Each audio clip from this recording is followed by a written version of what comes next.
Man, I got a lot to get to in 2 hours, so I got a lot to do. Let's go. 2 hours. Got 2 hours to go. Let's go. I'm out of here at 8 o'clock this morning. I was going to say 2 hours. I gotta go. You're taking off at 8. I am taking off at 8. That's right. Exactly right. So a few things we're going to do today. Number one is I'm going to play Matchmaker, so stand by for playing Matchmaker, okay? I'm going to do that before I leave here at 8. Talk about my video that I posted this morning because I read right off the DSA website, right off of it. Right. Exact words and everything from the Democrat Socialists of America website, and they talk about defunding police, eliminating prisons, freeing all incarcerated people, opening the borders. And there was something else, but I don't remember right off the top of my head what it was. Anyway, I read it right off the website. Right. Made a video about it. People on there going, "You're crazy as F. You're stupid. You must be high as a kite right now." That's not on there. It's on the website. Go look it up for yourself, you imbecile. I think I looked it up once before, too. It's all right there, baby. It's in right black there. and white on their website, dsa.orgasm. It's right there, O-R-G. Read it for yourself. You can see it for yourself. Okay, the other one is this. I'm getting to the meat here in a minute right now. Sure. I'm just kind of doing the hors d'oeuvres, right? Do the hors d'oeuvres. Serve up the hors d'oeuvres. That's what I'm doing right now, and then the meat's coming. Trump was snuck off of Air Force One when all that stuff was going on over there about Iran when he was in Turkey and all that. Remember when he came home in the different Air Force One? Yeah. Okay, so we know the story now. He goes to the gutter one, which is the new one, the white and red one. And remember, they said, no, you can't take this one. So he goes to the baby blue and the old one. Remember all that? Oh, yeah. Remember everything? We talked about it. We watched him go up the steps on the baby blue one and go into the old one. Right. Follow me, everybody. On the other side was one of those catering trucks. Got to do a food truck, and they have those scissor lifts. Yeah. They lift that thing up like they're putting the food on board. I've been on a million airplanes where they do that. Right. He goes and gets in the big container with Pete Hegseth and others. They lower it down. You're looking at the tarmac. You have no idea that the president and a few of his aides are in there. They drive to the other side of the airport where he gets on a military aircraft and flies to the UK in the military aircraft, and you have no idea he's in it. They land in the UK. There's the other Air Force, the original, the new Air Force One. Remember they were flying it there for everybody to look at it. We're going to show it off in the UK, and we called BS at the time. We thought it was weird. Yeah, we said at the time that was weird. So he flies in a military aircraft to the UK, gets on the new Air Force One without anybody knowing. Again, loaded on the back of the thing, and then he walks into where the media is and holds one of his gaggles. Hey, everybody! And they thought that he flew from Turkey to the UK, but he was on a military aircraft. Then they left the UK and flew home. I wonder how much of that actually goes on, that bait and switch kind of thing with the president, with all the threats. We really kind of know pretty much 99% that Joe Biden had doubles. We talked about that. Yeah, because at times he was incapacitated, couldn't get out of bed, that other thing, and this guy would show up like Joe Biden, right? Right. And so, probably a lot. Probably a lot more than we know because you have to take extra special precautions. But even the media had no idea. They thought he was on that plane with them when they left Turkey to go to the UK. Right. That's okay. You can go ahead and play it. What is that? It's us. Oh. Sorry, I had my volume up for my prep this morning. Anyway, I mean, that's it. You got to be. That's all there is for that. He's the most important, arguably the most powerful and influential and important person on the planet. Of course. You got to bait and switch every now and again. He's being, especially this president. Yes, of course. Is constantly threatened. Absolutely. So, get off my airplane. Besides the guys on Red Eye, we're comparing that to the Harrison Ford movie, which I thought was funny. They were talking this story? Yeah. I just did? Yeah, oh, great. I don't listen to those guys anymore because they hate Trump. So I don't like them anymore. They hate him? Yeah, I was driving, and I would listen to them on the drive-in. And then they started, all of a sudden, when Trump came with the tariffs, they started to slam him, and they turned into Tucker. And I said, I want nothing to do with that. That's just stuff in my head full of crap I do not check need. it out, on the way in. That's about it. Yeah. If I don't want to listen to Waylon Jennings. Well, that's what I started doing. But you don't want to listen to the people across the street? I don't listen to them either because they get all the stuff. What's the new building's going to cost $489? That's what Chris Duell's telling everybody? I don't listen to them because I don't really care about my horoscope. He was saying this morning that talking about the mayor. Get closer to your mic, baby. Talking There you about go. the mayor, of course, and her wanting to do all this stuff and how she's doing a misinformation tour. Yeah. And if you're listening to us, You is got what he the says, truth. You guys are hearing the truth, and you're more informed than anybody. Jimmy, if you're listening to us. What's the matter? You look like you're downtrodden, buddy. I'm going to help you out here in a minute. What are you talking about? Yeah, go ahead. What's wrong? I'm not downtrodden. Okay. You had that KTSA that I brought in. I'm kicking butt today. I He's got food I comas wasn't where in the he's middle of got. a conversation, gentlemen. I was Just kidding. We were done with that. I tell you, listen. I'm going to play matchmaker. Matchmaker. Well, Who is this? we'll What's see. going on? We'll see. Oh, I was downtrodden because the red eye guys, they do bum me out because all they do is complain and don't offer solutions. Okay. Yeah, I got a beef with them too, dude. Somebody log on to James Trevino's Facebook page, some beautiful single woman, and marry the guy. Because after the carne asada that he brought in this morning, you will want to marry this boy. Now, I'm in a marriage of almost 44 years, or I would consider it.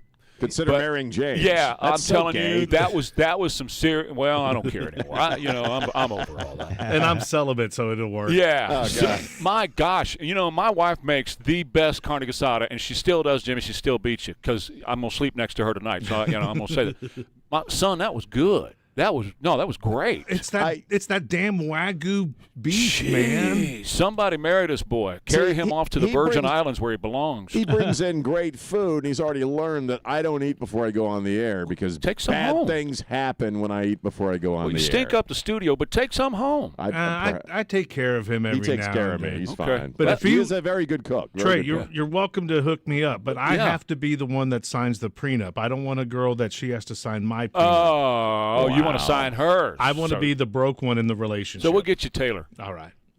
Oh, no, she's spoken for. She's spoken for already. Wow. Fauci lied and children. God, this guy. Sorry. That's okay. Fauci lied and children died. Approximately 20,000 pregnant women have been vaccinated with no red flags, as we say. And this is being monitored by the CDC and the FDA. He said over and over again, ladies who are pregnant, go ahead and get the vax, get the poke, because you're going to be just fine. And then he ordered Rachel Walensky to do the same Is thing. it safe to get vaccinated while you're breastfeeding? It absolutely is safe to get vaccinated. So I would say if you are thinking about getting vaccinated, there is no bad time to get vaccinated. Get vaccinated while you're thinking about having a baby, before you're thinking about having a baby, while you're pregnant with your baby. Or How many babies did y'all want to kill? Let me just ask that question because babies died. Fauci lied, Walensky lied, and babies died. 82% miscarriage rate in the first trimester of women who got who got shot. It was a guaranteed abortion. Well, it was a guaranteed abortion. They released a bunch of texts from that phone they grabbed, and he's talking to the director of the CDC. Lock him up. And, he cites like over 800 cases where women got the second shot, I believe, and nothing happened. But of the, I think, 127 women who got it in the first trimester, 108 had spontaneous abortions. 108 out of 127. Yes, it was that's 80%. 82%. Right. So that means those guys, in my view, are complicit in the deaths of babies. Those were not intended abortions. Right. Those were not intended to happen. It's not like a woman in the first trimester went to Planned Pregnancy or Planned Parenthood or whatever the hell they call that place and wanted an abortion. These were babies that were wanted, and they knew it. That's the problem. It's not like they didn't know.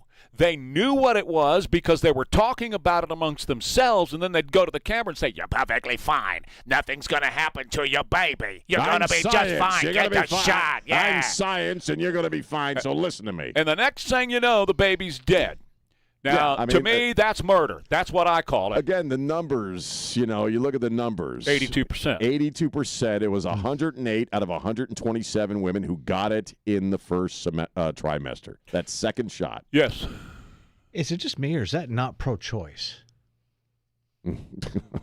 I guess in that sense. It's not pro-choice. Wow. That was a forced abortion at 82% of the cases because they knew it. There was no choice. Well, they're saying something completely different publicly, which is the theme of this whole thing. If you wanted to travel, if you wanted to be out, you had to get the shot. If you wanted a job, government officials, Jimmy. Military. Yeah, I have medical people. I have a woman on my ex account who. She did not get the jab. She was a nurse, and the state came to D.C. to yank her license away, which meant her license would have been taken away in all 50 states, and she wouldn't have been able to be a nurse anymore. So she had to choose the health of my baby or my career. Right. Because he was lying. Oh, he was lying his ass off. He was lying about everything.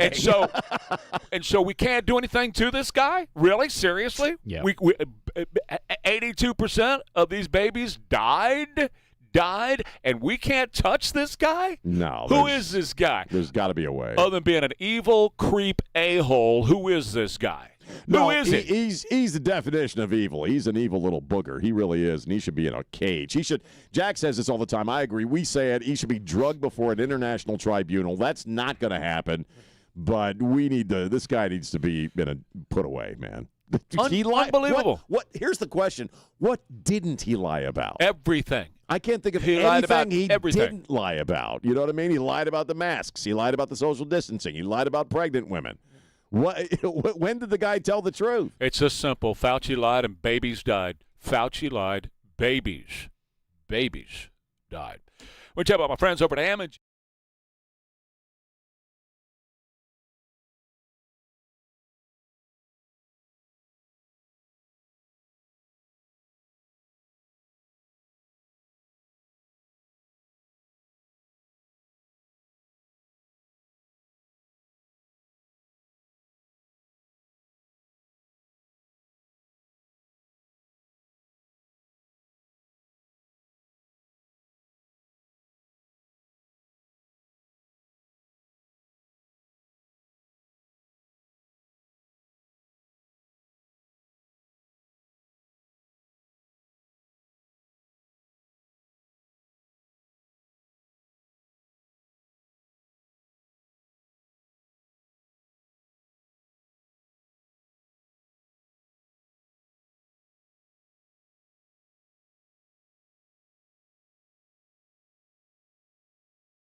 Yeah.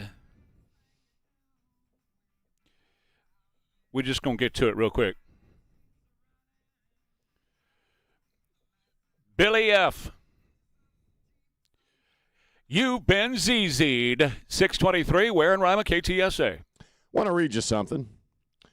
I've never once claimed that the assessment of the foul was white privilege, parentheses, that was your assumption, end parentheses.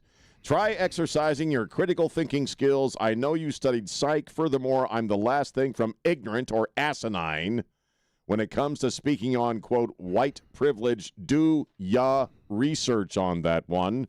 Yo, bro. I actually went to school, one of the top universities, might I add, you needed a comma there, to educate myself on this exact subject. I would never use that term as a rhetorical weapon, knowing the historical and social weight it holds without having the proper evidence to substantiate it. That's that Carrington chick. She's now claiming the white privilege post as soon as she got fouled for smacking Sophie Cunningham was not. It wasn't about white. How dare you make that assumption? The other thing, and we touched on the this, post was not about the foul. That's what she was saying. Mm-hmm. Which is bull crap. Of course it is. And what we touched on this briefly yesterday, but this is a prep school girl. Her parents were well-to-do. I mean, dad was an NFL guy, I think. Mom was a big deal of some kind, a pastor or some kind. She went to prep schools her whole life. I think the last one she attended was like $100,000 a year. Stanford. She did all right. And so this is the Jasmine Crockett syndrome. This is somebody who, and the way she types this out, she's trying to be all urban or street or whatever the hell you call it. Okay, these are Jasmine Crockett and this chick are both prep school girls trying to act like they're, I don't know, out of the hood or whatever the hell it is. But, if you're going to call it white privilege, at least have the inner courage to stand by it. She gets a little flack, and you see liberal pukes do this all the time, right? Oh, that's how I can't believe you assume that's what I meant. It's like, well, yeah, we assume that's what you meant. Woke one was crazy. Woke one was right. I mean, same thing. Stop it. But this feeds into my theory. Again, I did a video on it yesterday. This is my theory. They've turned it into roller derby. They are. That's what they're doing. And a lot of this, I'm convinced now. A lot of it now the slam against Sophie in the face, I don't think it was, but although it could be. But the rest of it, all the verbiage and everything, it's all planned, man. It's all roller derby. I don't know. I'm convinced. I think you suddenly, maybe, I'm not saying you're wrong. Yeah. I don't really know. It wouldn't surprise me. Yeah. But I think also these are people who suddenly have the eyes of the world on them, and, I'm sure if people were as disinterested in the league or the association as they were before, this wouldn't be going on, obviously. The league was teetering on extinction. Right. And it was just about gone. Even with Caitlin Clark, it was just about gone. Right. It was just about done until all of this started to happen, and now people are paying attention to it. It is turned on. You watched roller derby. We all did on Saturday night. I supported a team in Denver. There you go. So you know what I'm talking about, man. It was that was wrestling on wheels. Sean, this all starts honestly at the top, and the commissioner of the WNBA is inept. She is failed. Yeah? No, she is. They had collective bargaining. They got raises for the girls last year. They got better travel. But as far as on the court and PR, this commissioner is Adam Silver, the commissioner of the NBA's worst nightmare, because he has to supplement this league and stick up for this commissioner of the WNBA, who, like I said, is inept. And we got to go. More Ware and Rima coming up. Quarter Moon. Quarter Moon is your place for AC and plumbing of all kinds.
Come sail away in our starship with Styx.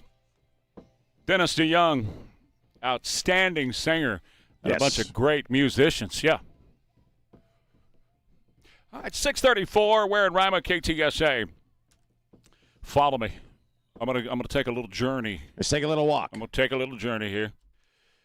This was, of course, Sunday. We talked about it yesterday, and I played the sound yesterday. I just want to repeat real quick as I set everything up here. Okay, here we go. I mean, I'm focused on winning the midterms. I'm running for Congress right now. This is AOC asked if she's going to run for president. But, I mean, do you see this as something... I mean, I know you've said you're open to it. Is it a realistic possibility for you? I haven't ruled out the possibility, and I'm very humbled to the tremendous amount of support out there. I think that we have a responsibility to remain focused on the midterms and not on our individual aspirations or plans. And running for Senate against Chuck Schumer, is that also something that's possible? I mean, I think that anything is possible at this juncture. So they get coached, and that's just the standard answer. Right. Of course, anything is possible, but right now I'm focused on the next election, which is the midterm. That's a coaching thing that they all get. She is definitely moderating. This new thing about woke one was crazy. Commies do that all the time. You look back in history, something goes wrong or something's too extreme, and they go, "Oh gosh, I'm so glad we moved past that. That's in the history books now. So wonderful." She's set up for 28. She is totally set up for 28. I don't know. I mean, she may want to run. I don't doubt that. But no. I mean, she's set up by Bernie Sanders and the group. They have anointed her to be the one to take the mantle. And she is going to run as the Bernie Sanders heir apparent. And he is the kingmaker right now. That whole group, the whole socialist communist group, have chosen her for any number of reasons. Number one, she's female. Number two, she's young. And now what they're doing is they're softening her up and bringing her to a place where she can indeed run. I agree. I don't disagree with you. I mean, I don't know. I still am looking at El Sayed. That's the guy that troubles me and I'll tell you why. They just ran a dumbass and lost. And AOC is a dumbass. She's one of those people where anything stupid can tumble out of her mouth at any given moment, and that didn't exactly work out for him the last time. I know you disagree with me, but no, it's okay.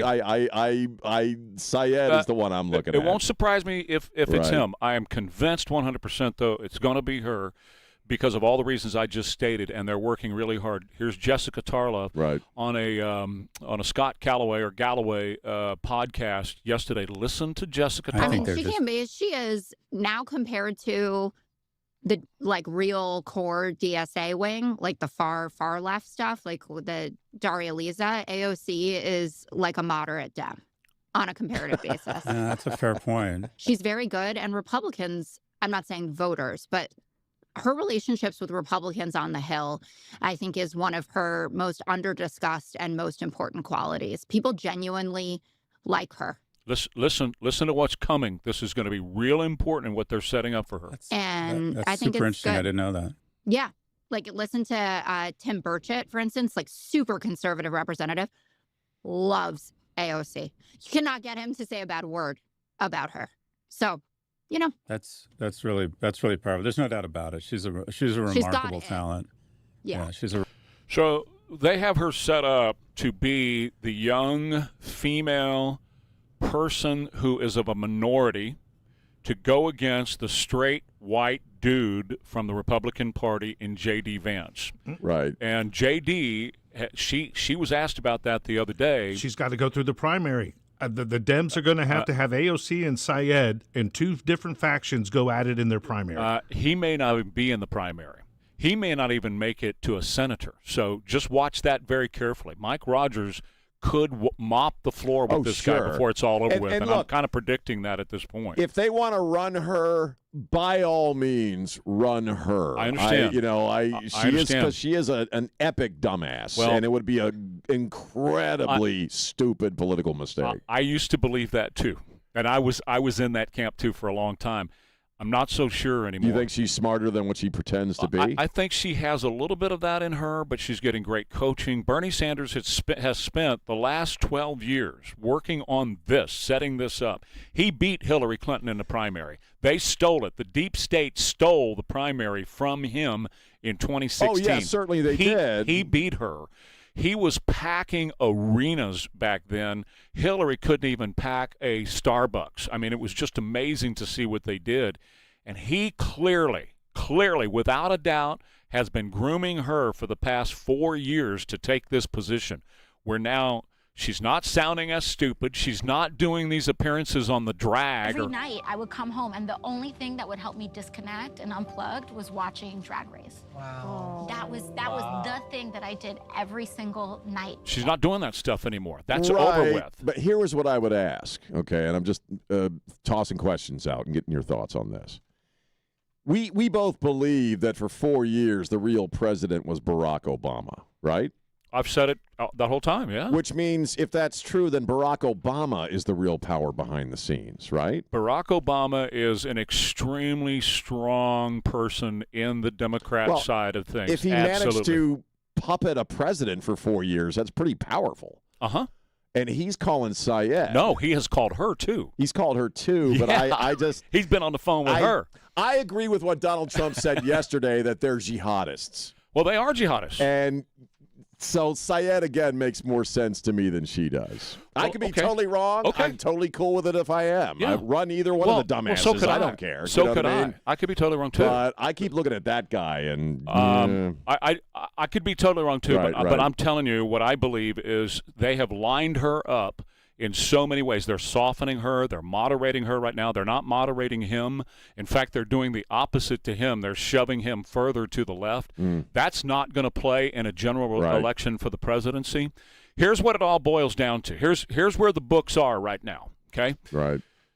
Republicans, I love Bobby Kennedy. I was sitting there yesterday watching that whole thing in the White House, and, man, I'm just going, Bobby, you're so great, man. It's a throwback to your daddy when I watch you and everything, and thank you for everything that you're doing and all that, and the whole pharmaceutical thing that he did yesterday and the Trump did yesterday was just wonderful, fantastic, for any number of reasons. We'll get into that later, okay? Sure. But I'm watching that, and I'm going, talk about prices and affordability. You guys on the Republican side of things don't need to talk about anything else. If somebody asks you about the Iranian war, bring it back to prices in America. If somebody asks you about vaccinations for your kids, bring it back to prices. Grocery, gas, and housing. Grocery, gas, and housing. In the midterms and in 2028 for the presidency, it's nothing else is going to matter. I'm telling you, unless there's a nuclear explosion. That's all the Dems, that's all they're talking about. And any of these candidates that are doing the primary, they're all talking about affordability. And Republicans, you're late to the game already. You had better get on that one, and you had better beat that horse every single time. I don't care if Caitlin Collins asks you about the price or if she asks you about the sun coming up tomorrow. Is the sun going to come up? Yes, it is. And, when it comes up, things are going to be cheaper. I tell you what I did. You're right. I agree with that. I have put this plan in place, and you're not going to pay taxes on the sunrise tomorrow. Syed and the rest of them, they're already talking about prices going up on the middle class. I'm not raising your taxes. In fact, I'm going to cut your taxes even more. We're working on that right now. Those are the things that the Republicans had better get on, or they are going to have, as we say in South Texas, your butt handed to you. Well, pretty much every prominent Democrat, whether they're running in a primary or not, whatever you ask them, that's precisely what they are doing. I mean, Syed stepped in it a little with the universal health care thing, but they're all triangulating right back to affordability, the A word. And you're right. That's I mean, the one thing we say about Democrats, they're always, for the most part, they're all on message, and you're really not getting that from our side of things, if we call it our side. But you know what I mean. It's going to be an interesting next couple of years, but the next few months, 2 months, are going to be extremely interesting as well. 80 days from now. But no other message needs to come out of the mouth of a Republican. Nothing else. Even if it is the Iranian situation, which, you still have to cover that. You still have to do all this other stuff the president is doing. But you must find a way to tie that back to affordability. 3 words should be in every Republican's mind between now and 2028, and that includes the midterms. Gas, groceries, housing. Gas, groceries, housing. How is this tied to gas, groceries, and housing? So when I get asked if I was a Republican, they say, Mr. Trevino, I want to talk to you about the Iranian war. And I'll be like, yes, that is a great topic. But what I'm really concerned with, and you just deflect like a liberal and don't answer the Iranian and go to. No, you tie it together. I think what you do you is see what I'm saying. Yeah, of course I do. But you say, okay, so, yeah, absolutely, it's great that President Trump has decided to get the Strait of Hormuz under control and open up those pipelines. I don't know if you've noticed, but the price per gallon of gasoline has come way down than where it was.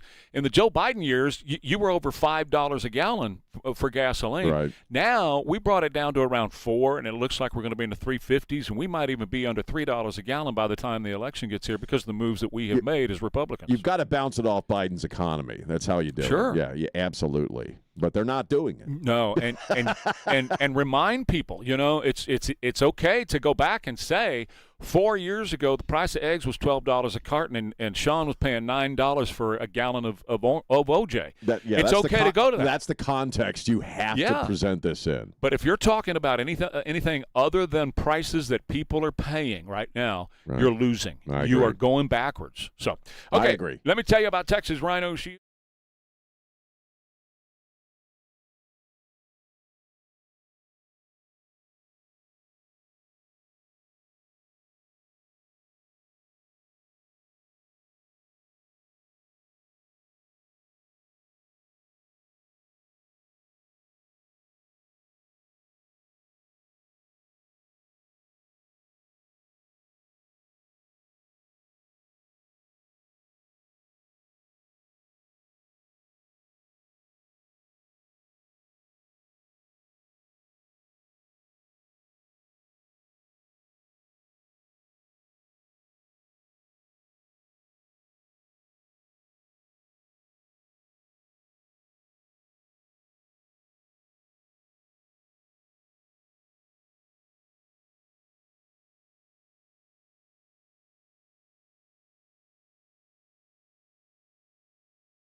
Good morning. Got a couple of new trouble spots.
I'll talk about a couple of celebrities. One because he's one of my favorites, and the other because it's a public service announcement, I guess.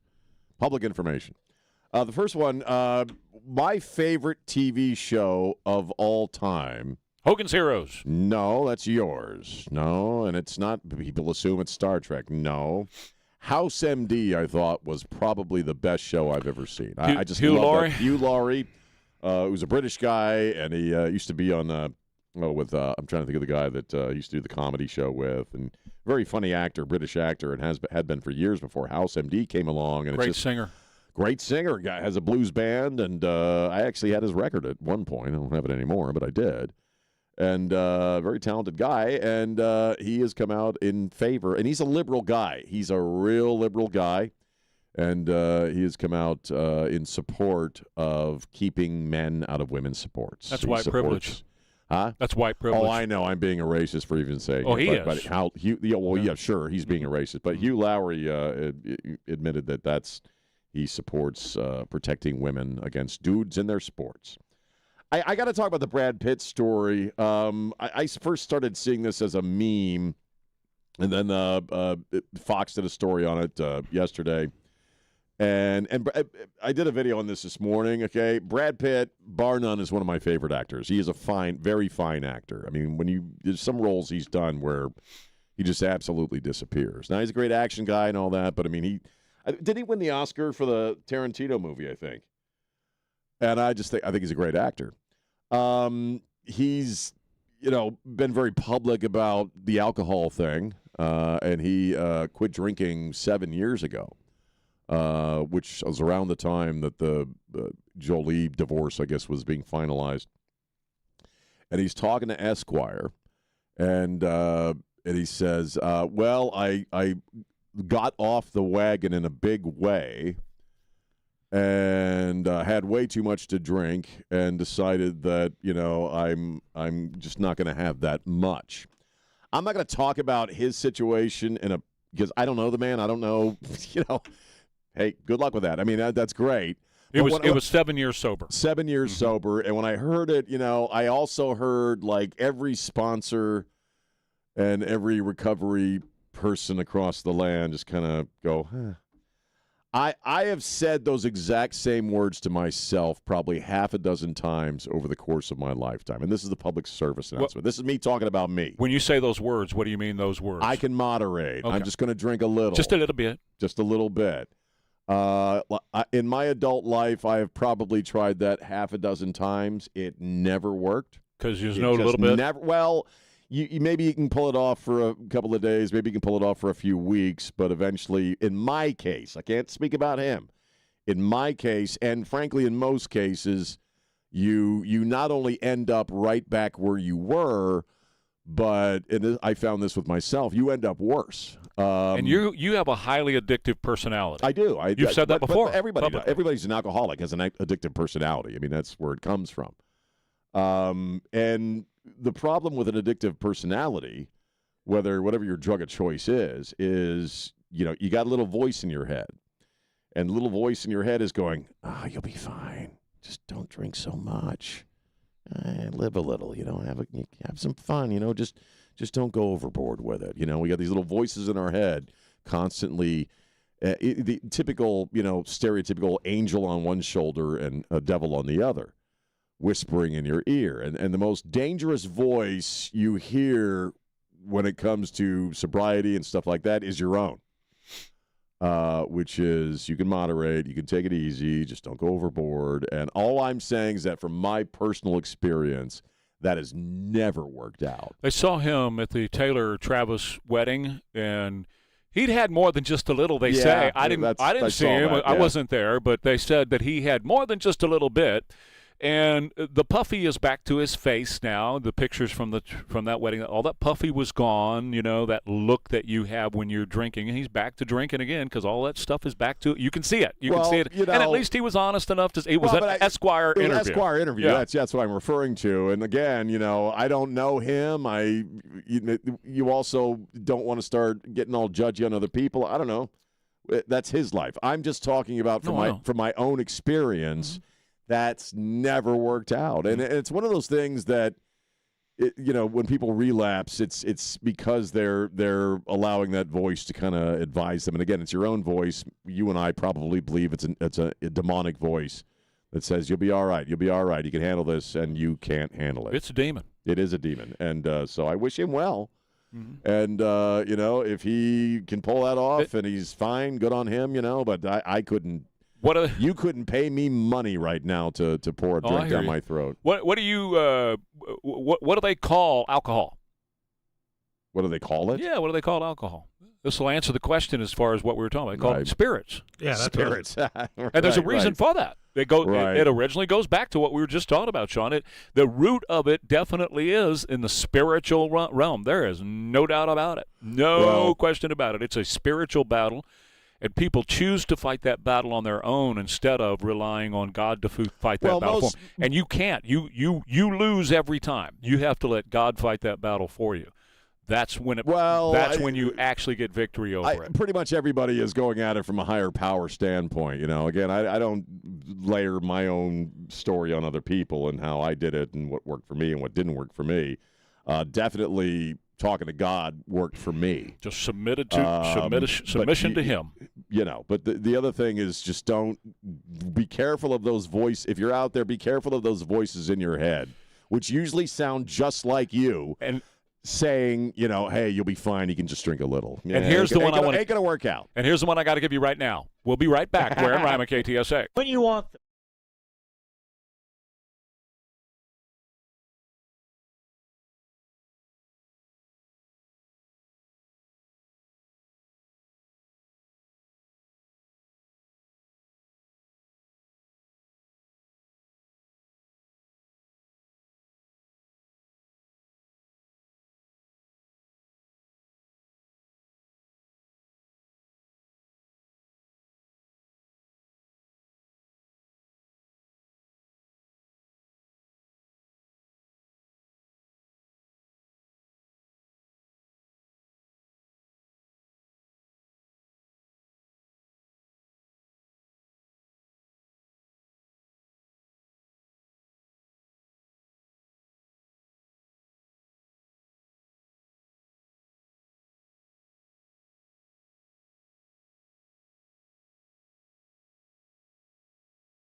Elaine, I got a little bit of a breaking story for you this morning. Out of Austin, Texas, Senate candidate James Tallarico announced that he is going to be following in the inspiring footsteps of Alexandria Ocasio-Cortez, and he's electing to have his eggs frozen too.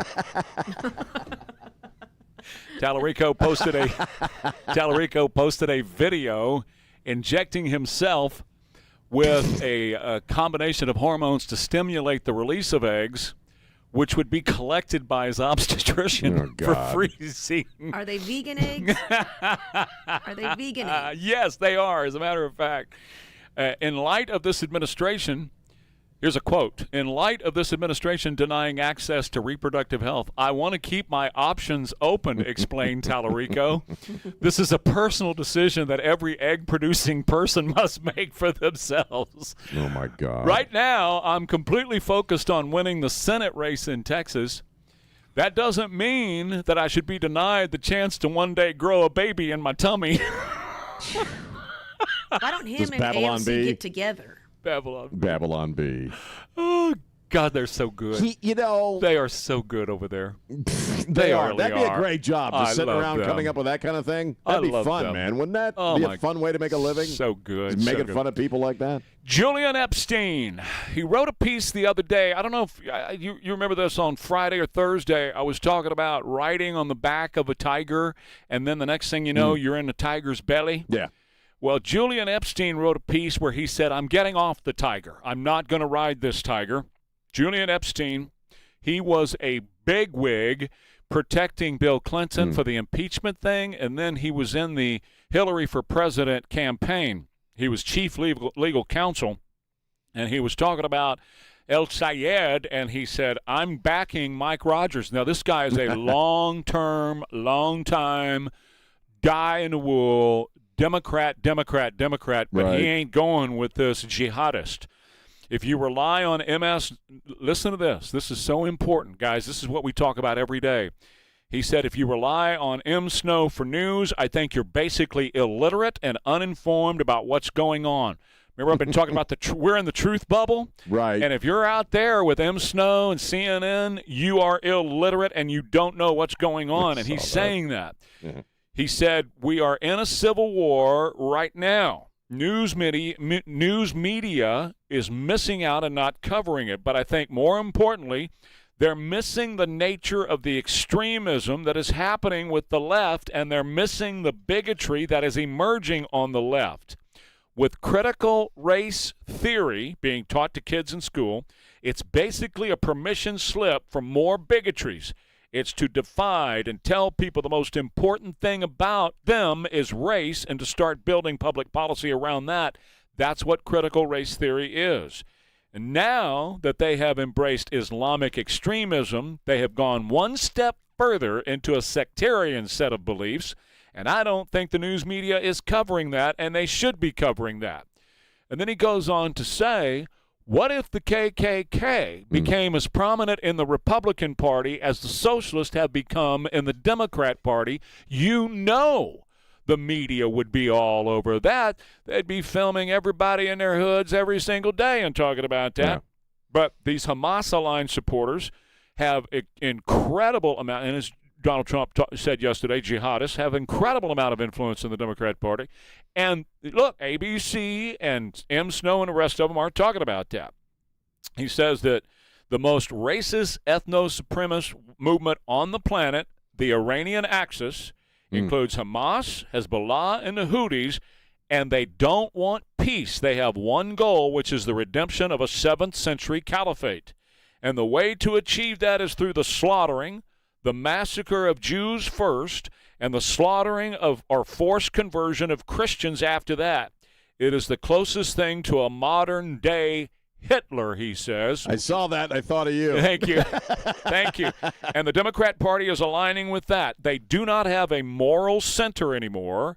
They want to black pill the public and more identity politics, and they want to grow a failing welfare state, which if you just look at what's happening in Europe, I mean the welfare state is going to eat that continent up. So no, This is not a happy time, I think, for Democrats, but more importantly, it's not a happy time for the country. Spot on the money on all of that. I'm going to send him a MAGA hat. Well, I mean, the point that he's inferring is that, in any other regard, okay, the American left, if a religion were taken over, and normally they can't shut up about Christianity and the Jewish faith, and got to keep religion out of the civil discourse and out of our lives via the government.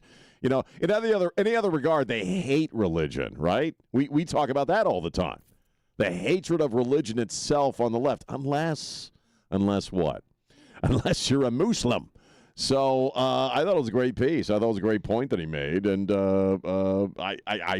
it does appear that there is a civil war inside that party. Oh, well, no doubt about it.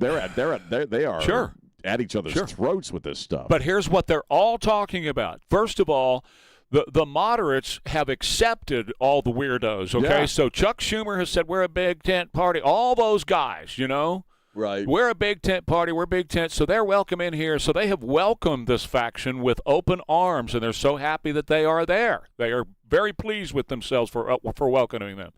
So that's not even the question anymore. But they're all talking affordability. And you're going to hear me say this over and over again. If the Republicans do not get on board with this and talk about gas, groceries, and housing, gas, groceries, housing, gas, groceries, and housing, you're going to lose, and you're going to lose in a big way. You're not only going to lose in a big way, but you're probably going to lose the presidency in 2028. Well, then we lose everything pretty much. I'm telling you that it's going to change our lives in an incredible way if they get into power.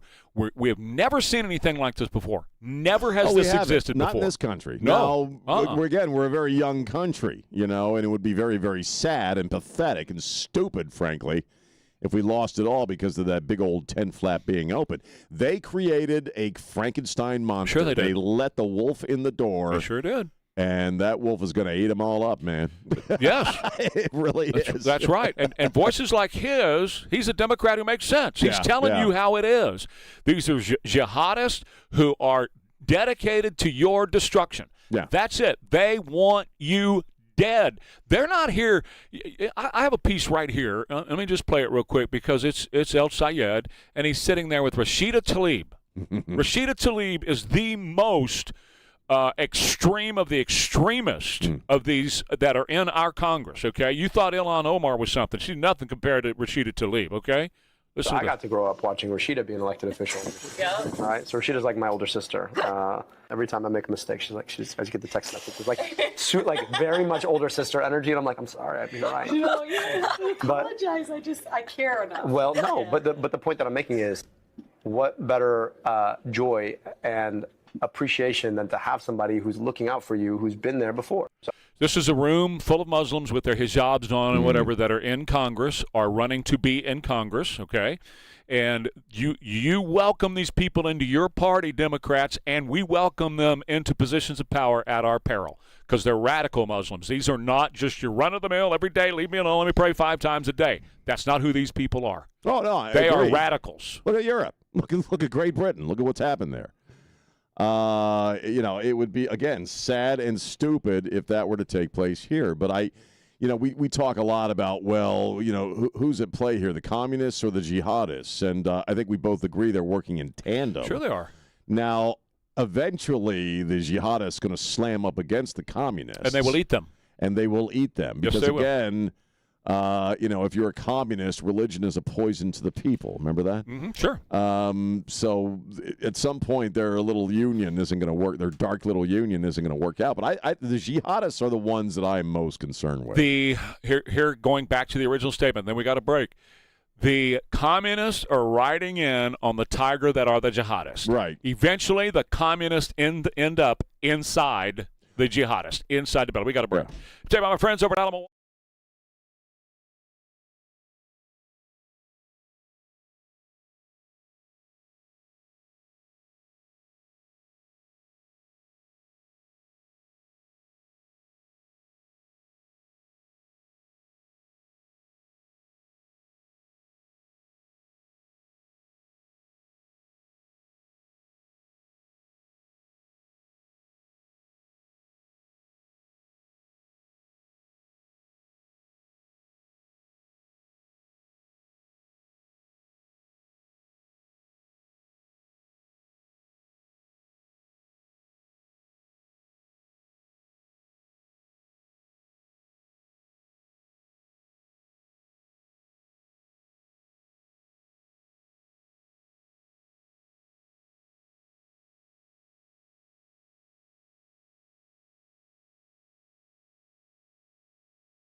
They're here every Monday through Friday. Ware and Rima on KTSA. Well, interesting press conference yesterday about the vaccines and the executive orders. I don't know if you want to do that here. Sure, or is it cool? Absolutely. Trump signed a couple of executive actions in regards to vaccines and kids. Stephen Miller broke it down, as usual, as brilliantly as more brilliant than anybody else. But essentially, if I got it straight in my mind, one executive action essentially gives parents the final say on whether or not their kids can get vaccines or will have the vaccines. Maybe you've got a religious thing you want to exempt them out of. Maybe the kid's got a special condition. The second one, and correct me if I'm wrong, I watched this yesterday. Second one breaks up. They go and they get these things all in one visit, and the other executive action breaks it up where you can go over 5 visits. I didn't realize it's been a long time since I've had to worry about this sort of thing, but I didn't realize that there are 18 jabs essentially that the CDC wants you to get, and I think the order also recommends 11, or there's vaccines for 11 diseases they're recommending the kids get. So here's what it is: 72 jabs before they're 18. Before they're 18, 72. That's right. 72 before they're 18. Yeah. So this doesn't say you can't get the 72. Right. You want if 72? You want to get it. Yeah. And as Trump pointed out yesterday, it's a great visual. He said it's the size of a Coca-Cola bottle, and one of those big 2-liter Coca-Cola bottles. He said it's that size of the vax, the liquid that they put in. So you can still get that if you want. The only thing you have to do is 11. And they prefer you break those up over 5 visits. The 11 over 5 visits. It's all in one, right? Right. Yes. Which is madness. Yeah. I mean, I'm not science, but even I could see that seems a little extreme. So Trump spent a goodly amount of time talking about that. He can break it up over 5 visits. What I like about this in general, and then I'll make fun of Mick Jagger if we have time. What I like about this in general is institutionally, with the folks on the left and a lot of people in our government, they've been trying to get mom and dad out of the equation. Whether you're talking about something extreme like trans stuff in kids. Sure, it's playing all along. Vaccines, we saw a lot of that stuff during COVID.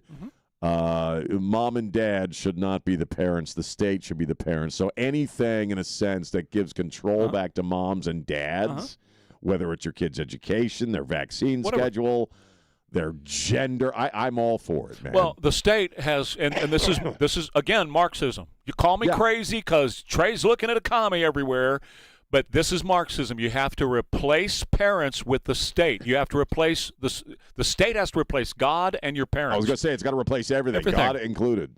So the top line that I wrote down on my notes this morning: Trump dramatically shifts medical power to parents. So the Democrats went ape crazy over that because, we can't have the parents in charge. But They're not science. But see, the benefit to this is that it's going to cause parents to go take their children to the doctor more times. Yeah. Because if you break up the vax over 5 vax, let Dr. Robert Redfield, who was the CDC director, let him explain it. I think it was an excellent announcement, very supportive of what Secretary Kennedy did and the president. I think it's going to get misplayed by some. They didn't take away any vaccine from anybody. They recommended that 11 vaccines be the standard vaccine regimen for the American children. They recommended that we bring them out further so they're not all at the same time. I think you're exactly right, Kaylee. I think in what some of the European countries do, by having parents and patients come see doctors more than trying to do them all at one visit. Bingo. It gives us an opportunity to have more dialogue with those.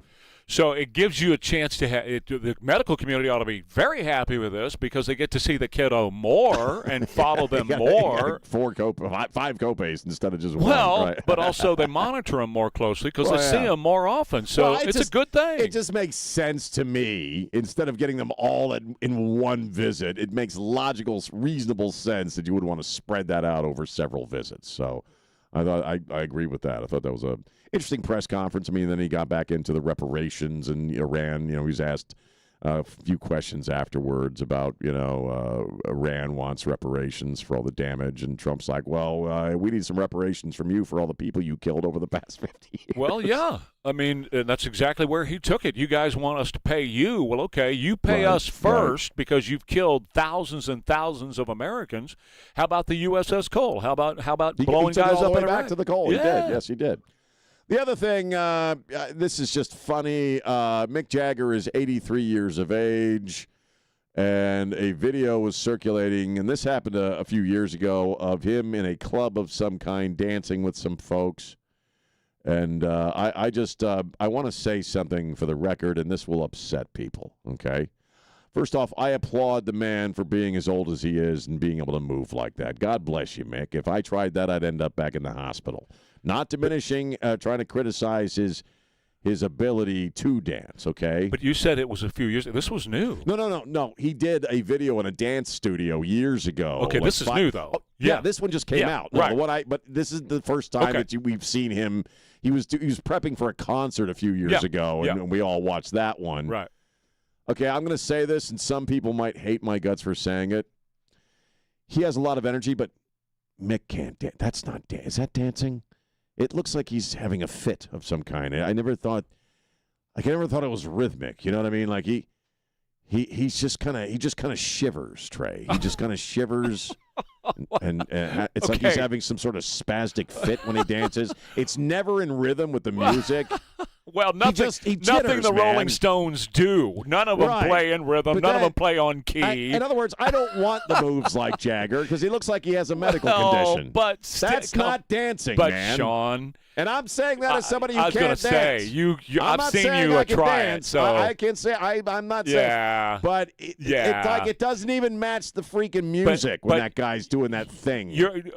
Brother, I love you, but you're in a big old glass house, okay? No, I fully admit I can't dance. So I just want us to – I'm just saying when you see Mick doing that jittery, weird crap that he does, like only that – Mick Jagger invented a form of dancing for himself. Well, right, and I'm glad he did because have fun. You know what? He's 83, and the reason he can still move like that at 83 is because he does. I agree. So Nancy and I have this thing all the time about you can or you can't because you won't, or you won't because you can't. And that's which is it? Well, in his case, he does because he does because he gets up and he moves, and God bless him. I'm happy for him. I think it's ridiculous looking, but that's just me. But he's been doing it for 100 years. God bless him. There's a bunch of people out there right now who are our age that wish they could do what he does. Fine. You go ahead and do that then. But I do not want the moves like Jagger.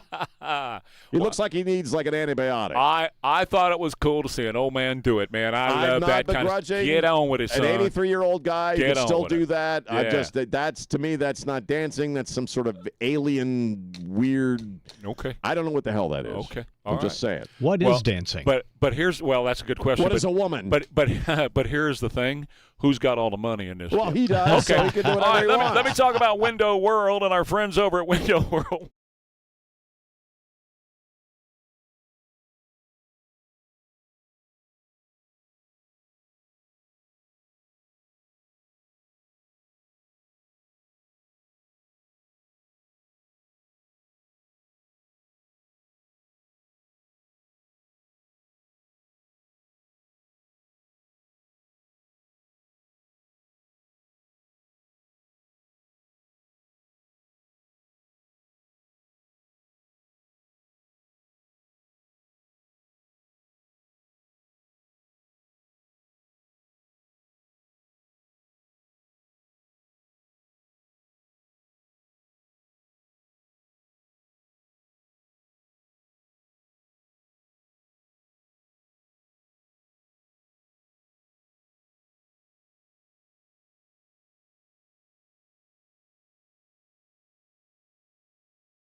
Live now, Ware and Rima, KTSA.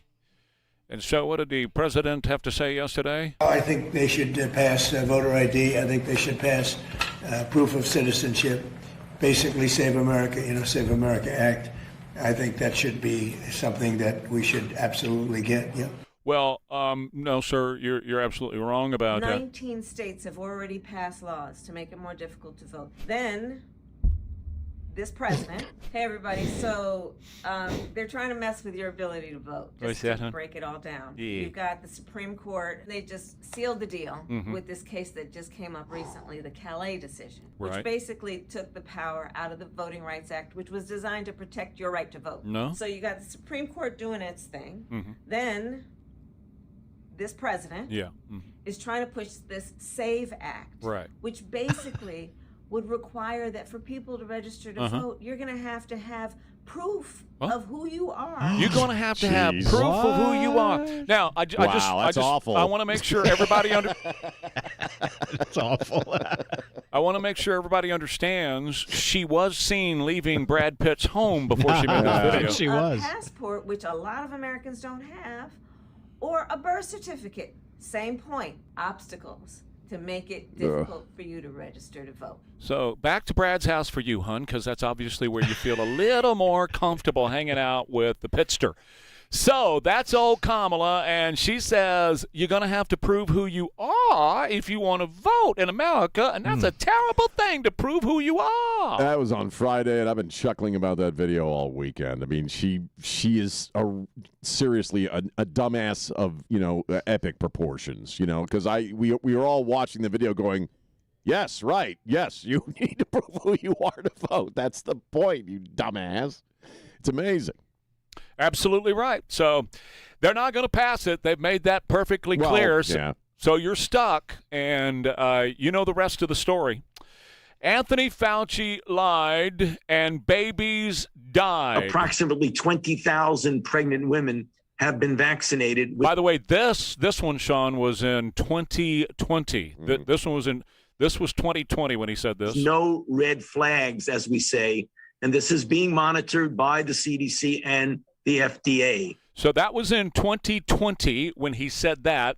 Here is Rachel Walensky, who was the head of the CDC, also in 2020. Is it safe to get... This is not new. This is not a new video. This is 2020. ...vaccinated while you're breastfeeding? It absolutely is safe to get vaccinated. So I would say if you are thinking about getting vaccinated, there is no bad time to get vaccinated. Get vaccinated while you're thinking about having a baby, before you're thinking about having a baby, while you're pregnant with your baby, or after you've delivered your baby. There is no bad time. There is no bad time, except 82% of those in the first trimester, their babies were murdered, were killed by the vaccine.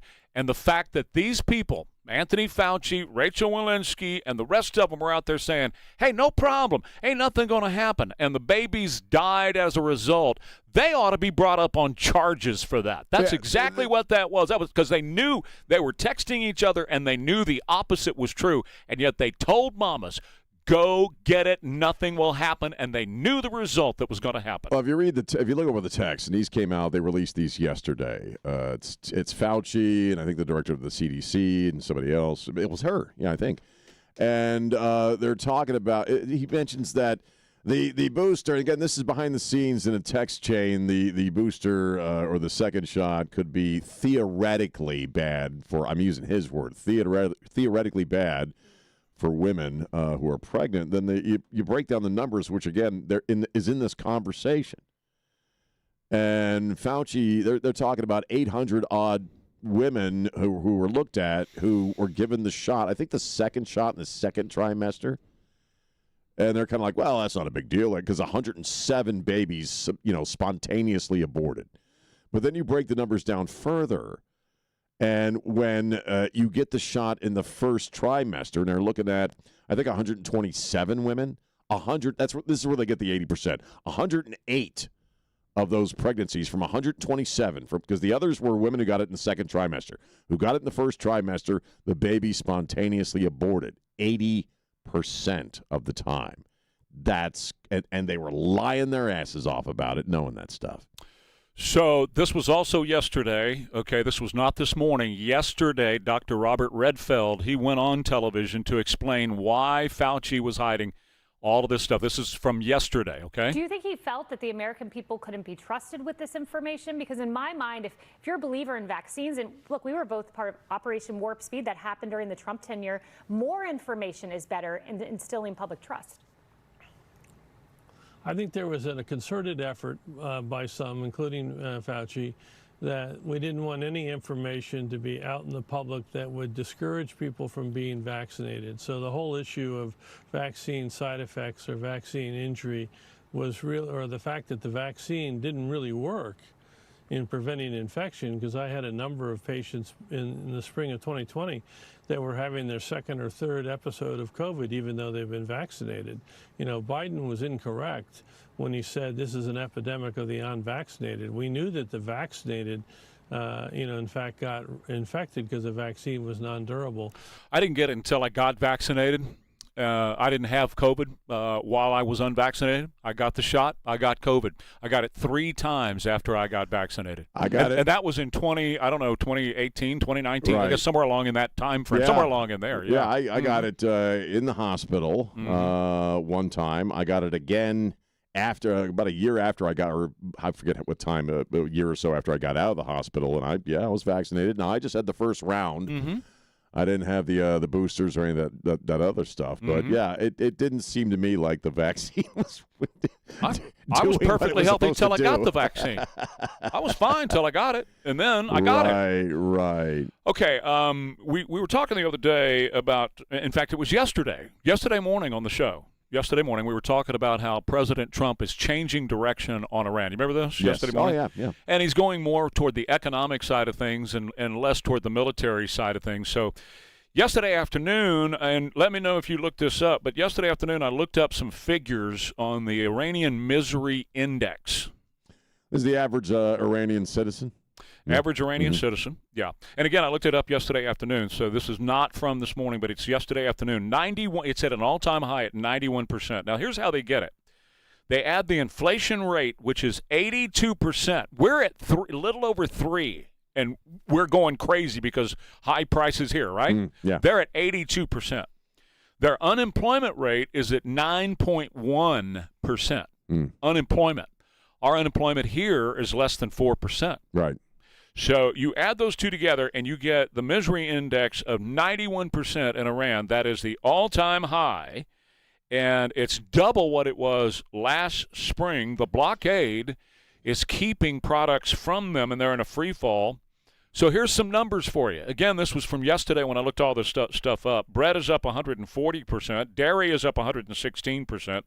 Food inflation, it was at 134% in July alone. So you're talking about groceries. Right. Up 134%.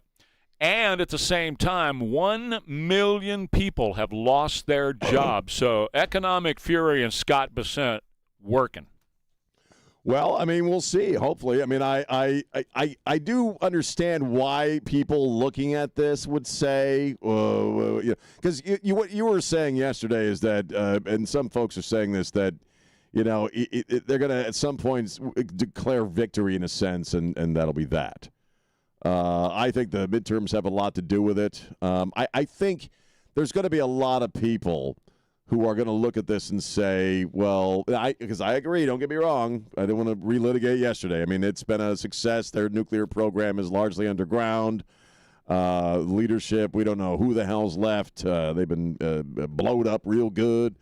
So as far as what he's done compared to what other presidents have done, including the guy who sent him large amounts of cash strapped to a pallet, he's done an extraordinary job. There are going to be people that look at it, though, and say, well, did you finish the job? Or it's the turn from just a week and a half ago, it's going to be bigger than World War II. I'm going to decapitate them to where we are today. You understand why people are going to say that. Yeah, that's what I was saying yesterday, is that they're going to do that anyway, regardless of what regardless of what he does. They're going to choose the opposite side. But in this case, where he is choosing the non-militaristic path forward, he's giving the left exactly what they want. Well, they don't want any more bombs. So, but they'll still complain about it. They'll still be on television. Well, why isn't he blowing everything up over there? Why does he stop now? See, and that's what they're going to do instead of saying, hey, great decision. He's now squeezing their economy. This is how he's going to do it. Fantastic. And the other thing they're going to say is, well, all the poor average Iranians are now going to die in the street of hunger. That's what's next. So watch. Get ready. Well, but you've also talked about when he had his foot on their neck and he took it off. Do you think he should have gone full bore back then still, or what? Oh, yeah. Yeah, I think he should have finished the job back then. Yes, absolutely. Right. February 28th should have been when he started this. I'm going balls to the wall. I ain't going to stop till this deal's done. We're going to make this happen. I'm going to make it happen right now. This is working. I don't care. At that time, right. At that time, I would have rather have seen him go on and just decapitate it and get rid of it. He's leaving, as I said, he's leaving with the remnants of the regime in place, and we'll see if they're going to reconstitute and rebuild. They've already started to rebuild some of the nuclear stuff, and we know that. So hopefully the Mossad is going to take care of it. A couple of other quick things here. The owner of MySpace is planning to relaunch MySpace. Oh, boy. I'm so happy. And an Arkansas high school football player practiced for 1 hour with a cottonmouth snake in his helmet. Oh, God. He did not know it. It had climbed up between the plastic and the padding inside the helmet and was in there. Wow. Just so everybody knows, cottonmouth is number 2 to rattlesnake in venom in the United States of America. US, Let's get back to MySpace because I want to rank my friends again and let them know who's doing good and who's bad. I loved that part of MySpace. Do you still have your account? I'm sure I do. We need more social media, man. Let's bring back MySpace. You get to rank your friends and let them know you're being a bad friend. You dropped out of the top 5. I don't even remember MySpace. I don't remember how it worked. It was fun. It was so long ago. Holy crap! I've been on Facebook for like 18 years. Yep. Isn't that scary? Isn't that How scary? far back it goes? 2006. Remember the guy? Wasn't there a guy on MySpace that he was on everybody? Where's that Facebook now? Tom. He was a guy on MySpace, right? That was on everybody's first friend or something like that. Is that guy still around? What's his deal? Or I guess is he the one that ran MySpace? Wasn't my deal. I had an account, but I never used it, never updated it. It just sat there. But I found it interesting for about a week, and then that was it. And that's kind of where I am on social media right now. Well, you do a lot, though, don't you? I post a picture. You do X and stuff. Well, X I'm on all the time for the show because of what we do here. But my Facebook account, my IG account, they get updated every once in a while. When I feel like I want to throw a picture up or something, I go out and do something with the Rick Rice Band, I'll toss something. I just do Facebook. That's pretty much. I mean, apart from the videos we send to Sam, I just do Facebook. Hey, Elaine, what did you say Trey was going to put on his tombstone, his epitaph? What was that? What did Trey going to have on his tombstone? Follow me on X. That's right. That's right. Exactly right. Well, Stevens Roofing.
You're taking off in a few minutes, so it's going to be me for the rest of the show. That's correct. Flying solo, talking to the peeps.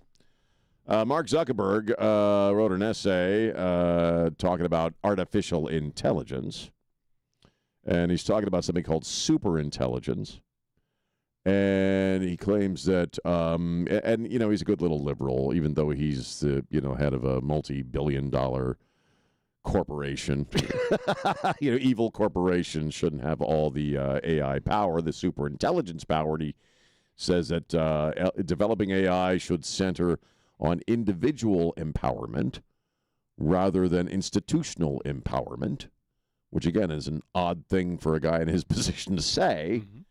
But he talks about this business of superintelligence where, eventually we're going to go to the glasses. And then we were joking, I think, yesterday about, getting chipped and all that stuff.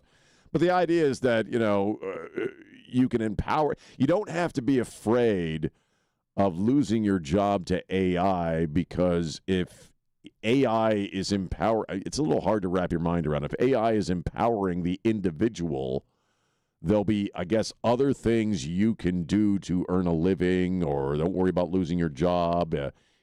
Somehow it'll expand the experience for everybody. But he's talking about this stuff and we know this to be true already, that at some point AI will run everything for you, whether groceries, every part of your life, your job, your finances. It's all going to be operating out of AI. AI is going to be handling everything. We talk a lot about the relationship that we should have with artificial intelligence. And I've gotten to the point where I get it. It's here to stay. I've learned to like some things about it. But it is going to destroy the human race, Trey, at some point. We're not going to be able to do anything for ourselves.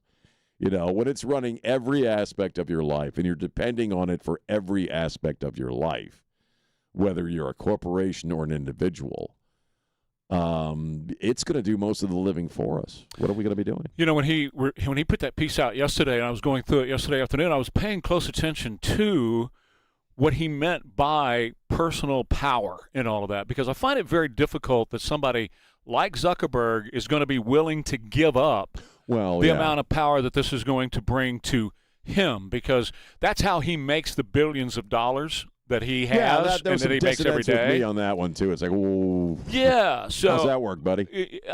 Somebody like that is not real interested in personal empowerment. They want to continue to grow their empire, and the only way they can grow their empire is continuing to amass more power, which is what AI is going to do. Well, I didn't really get his argument on, I'm a fairly literate fellow. I didn't get his argument on what precisely he's talking about, because he's trying to couch it in this idea that you don't have to be afraid of AI in the future. You don't have to be afraid of all the jobs going away, because we're going to use it to personally empower you as an individual.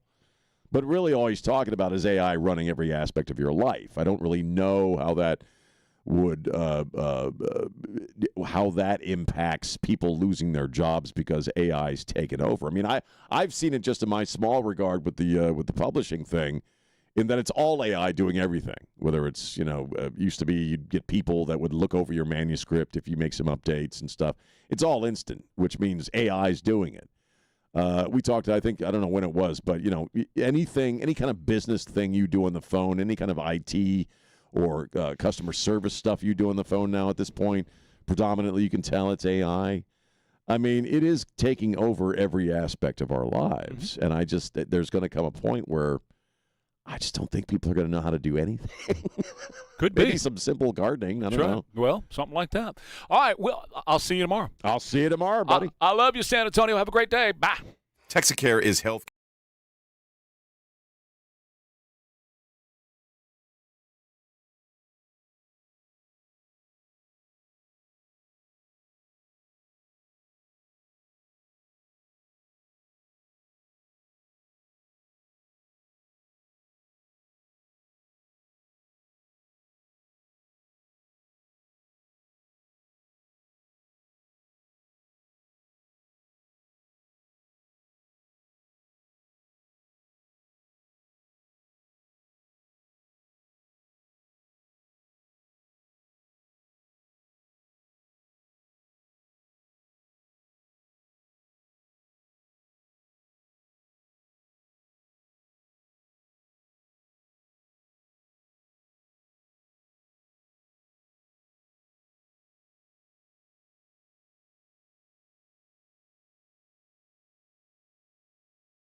6 minutes after 8 on News Talk 550 KTSA FM 107.1. I'm Sean. Trey has a function. He had an event he has to go to. So it's just going to be little old me for the next couple of hours. If you want to call us up while we're doing the gig, 210-599-5555, 210-599-5555. So Rand Paul, the Senate Judiciary or Oversight Committee, rather, on the COVID response, they got their mitts on Anthony Fauci's cell phone, his government phone. Science. They got the phone of science. The phone of science. And they released a bunch of these texts that they found yesterday. And we go to a conversation between science, also known as Anthony Fauci, that evil little booger, and the director at the time of the CDC, Centers for Disease Control, Rochelle Walensky, and Dr. Vivek Murthy, who would be the Surgeon General during Joe Biden's term in office, or whomever was actually running the freaking country at that point. And they're talking about pregnant women. Now, you remember, I remember, right, during the COVID time of our lives, pregnant women, go get the shot. You can go get the shot. I'm science. Go get the shot. Well, according to this conversation from January 2021, I'm just going to read you some of this. I was asked, this is Fauci, I asked around a bit more, and another issue came up that you need to be aware of. This is Fauci behind the scenes texting, again, the director of the CDC and a doctor who would become Surgeon General. I asked around a bit more, and another issue came up that you need to be aware of. Since many people have significant cytokine storms, and I'm not sciencey enough to know exactly what that is, but it's some kind of thing that happens after you have a shot of a vaccine, I imagine. Cytokine storms and fever after the second dose, this theoretically could be associated with miscarriage in the first trimester. It's Dr. Fauci. I asked around a bit more, and another issue came up that you need to be aware of. After the second dose, this theoretically could be associated with miscarriage in the first trimester. Let's see. And then they talk about a study they did from a study they looked at from the New England Journal of Medicine. This was dated 2021 from a guy named Dr. Shima Bukhoro.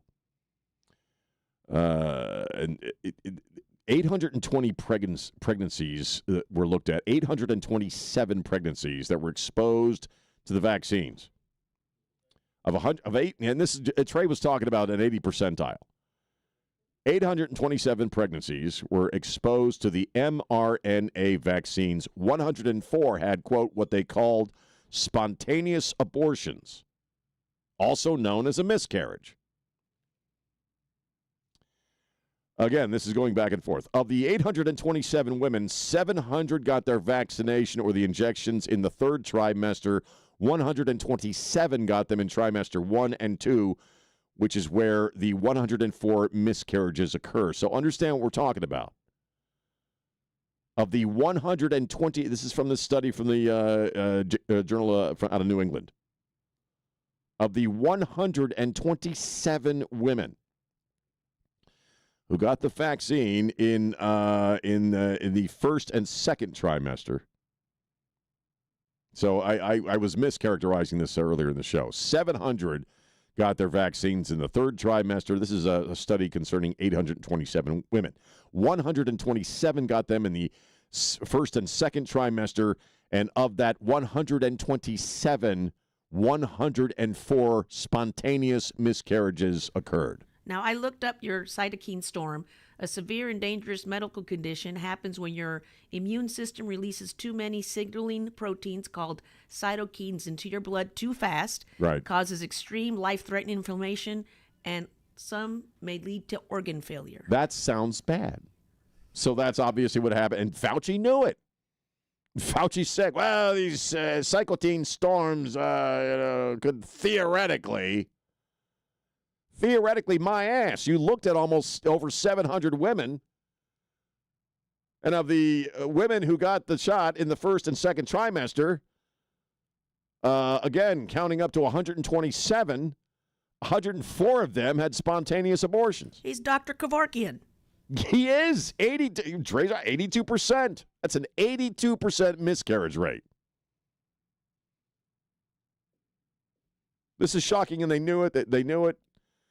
Again, my question, and this, the person I keep referring to also who is looking at this and commenting on it is Senator Ron Johnson out of Wisconsin. This is shocking, and they knew it. They knew it, that they're not that stupid. They're just that devious to play with the statistics that way, to misinform, to lie to the American people. This is a senator who's seen these texts. He says, I think this is the tip of the iceberg as far as what we're going to learn. My question in the first hour was, what did Fauci not lie about? Okay, I'll tell you what he didn't lie about. And this is something I bring up quite often because I think it's significant to bring up every time we have this freaking conversation, okay? Because I remember it. Some of you remember it as well. The only thing he told the truth about, in my estimation, is at the very beginning of this, when Donald Trump, when he was advising Donald Trump, and they first started talking about the masks, what did Fauci say? I remember what he said. He said, don't wear the masks because it'll encourage you to touch your face. And if you touch your, just like if you and I get a cold, like kids go to school, they get a cold, what do? They wipe their hand across their mouth or schnoz, they touch a railing somewhere, or they touch something else, they hand somebody a pencil to borrow, and they've touched the pencil, and that's how it's transmitted. Don't wear the masks because it'll encourage you to touch your face. And then at some point, and I don't remember now if it was while Trump was still in or after Biden took over. At some point, it became all about the masks. And the masks, he was wearing double. He was telling people to double mask. We had to sit through that clown show at Nuremberg. I said it, didn't I? I don't care. He won't return my calls anytime soon. With Nuremberg and Judge Wolf, where Judge Wolf had that stupid bandana wrapped around his face, and even Fauci said the bandanas didn't work. Everybody knew the stupid bandanas didn't work. Here's the judge. Ooh, ooh, ooh. Okay, what did they tell us the truth about? Now, we'll get into why we think they lied, because this was systemic. They're talking behind the scenes. Pregnant women are getting the vaccine in the first trimester, and they're losing their babies. Was it 7 million people died worldwide, 1 million people here? And I agree with my man Trey Ware that, the every one of these pregnancies that was lost is on that man's shoulders. And it's his responsibility. And the other people he was talking to in that particular. It's weird how they have all kinds of people on his phone, but most of them are not listed by name. It's only their phone number. But again, Senator Johnson says this is just the tip of the iceberg. I don't know. I'm not a legal. We got Todd Blanche now. He's confirmed yesterday. I like Todd Blanche. I think he's a junkyard dog. I think he's the kind of guy that's going to put people in jail. How Fauci is going to get the skate on this, I'm not saying he won't. He's got the pardon. I think they need to go after that damn pardon. I think they need to go after that damn pardon signed by a robot when the man who was supposed to be signing it probably had absolutely no idea what was going on. Yeah, that'll take till after Trump's presidency to get to the bottom of that. Oh, I agree. Right? It's going to be forever because that's going to go through so many courts. Oh, my God. I concur. But, you look at Fauci, what didn't he lie about? He lied about the masking. We've already seen the communications about the social distancing. That was a bunch of bull crap. He was laughing about that behind the scenes. Look at what I can do. Look at what I can make people do. Sick little word I can't say on the radio.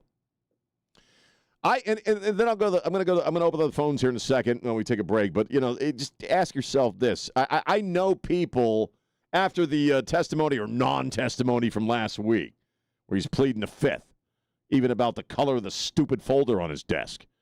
Okay, we had people on our Facebook page that were commenting on our videos, me, Jack, Trey, all of us, Pags. I've had people I went to school with who are educated people from big, fat, stupid East Coast universities, and they were defending Fauci last week in the wake of that, of whatever the hell that was, the pleading of the fifth for a couple of hours. Fauci saved lives. He saved lives. He's a hero. In what regard? You have a strange definition of heroism. You know how the liberals are always like, so is Trump the conservative god? Well, then Fauci is their liberal god because he can't do anything wrong. It's weird because we're not even talking politics here. We're talking medical. We're talking biology. Science. Science. Fauci blinded me with science, only it was crap science, and he knew it. Let me ask you, how do you feel about that? Maybe you had a kid during that period of time.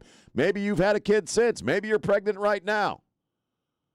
How do you feel about the fact that the guy, in a sense, the whole stupid world was listening to, certainly everybody was listening to him in this country, was lying his ass off about miscarriages in the first and second trimester after getting the vaccine? Does that bother you? 210-599-5555. We'll take a break. It's Ware and Rima on News Talk 550 KTSA. Yes, the weather, it's going to be hot today. It's going to be very, very hot. Got the weather.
News Talk 550 KTSA FM 1071. Sean, Ware, and Rima. Trey's off for the rest of the day. I mean, what did you miss, really? It's hot. It's going to be hot today. 100 Texas. It's going to be hot today. 100 degrees. Going to be clear tonight.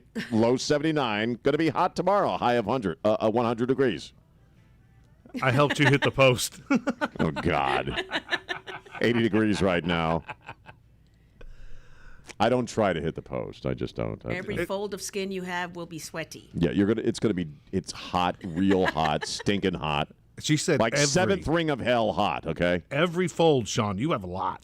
I have a lot of folds. Is that what you said? So do I. I got a couple of extras. Let's go. We're talking about Fauci and this business of pregnant women in the first and second trimester getting the vaccine and experiencing an 80% rate of spontaneous, miscarriages from the vaccine.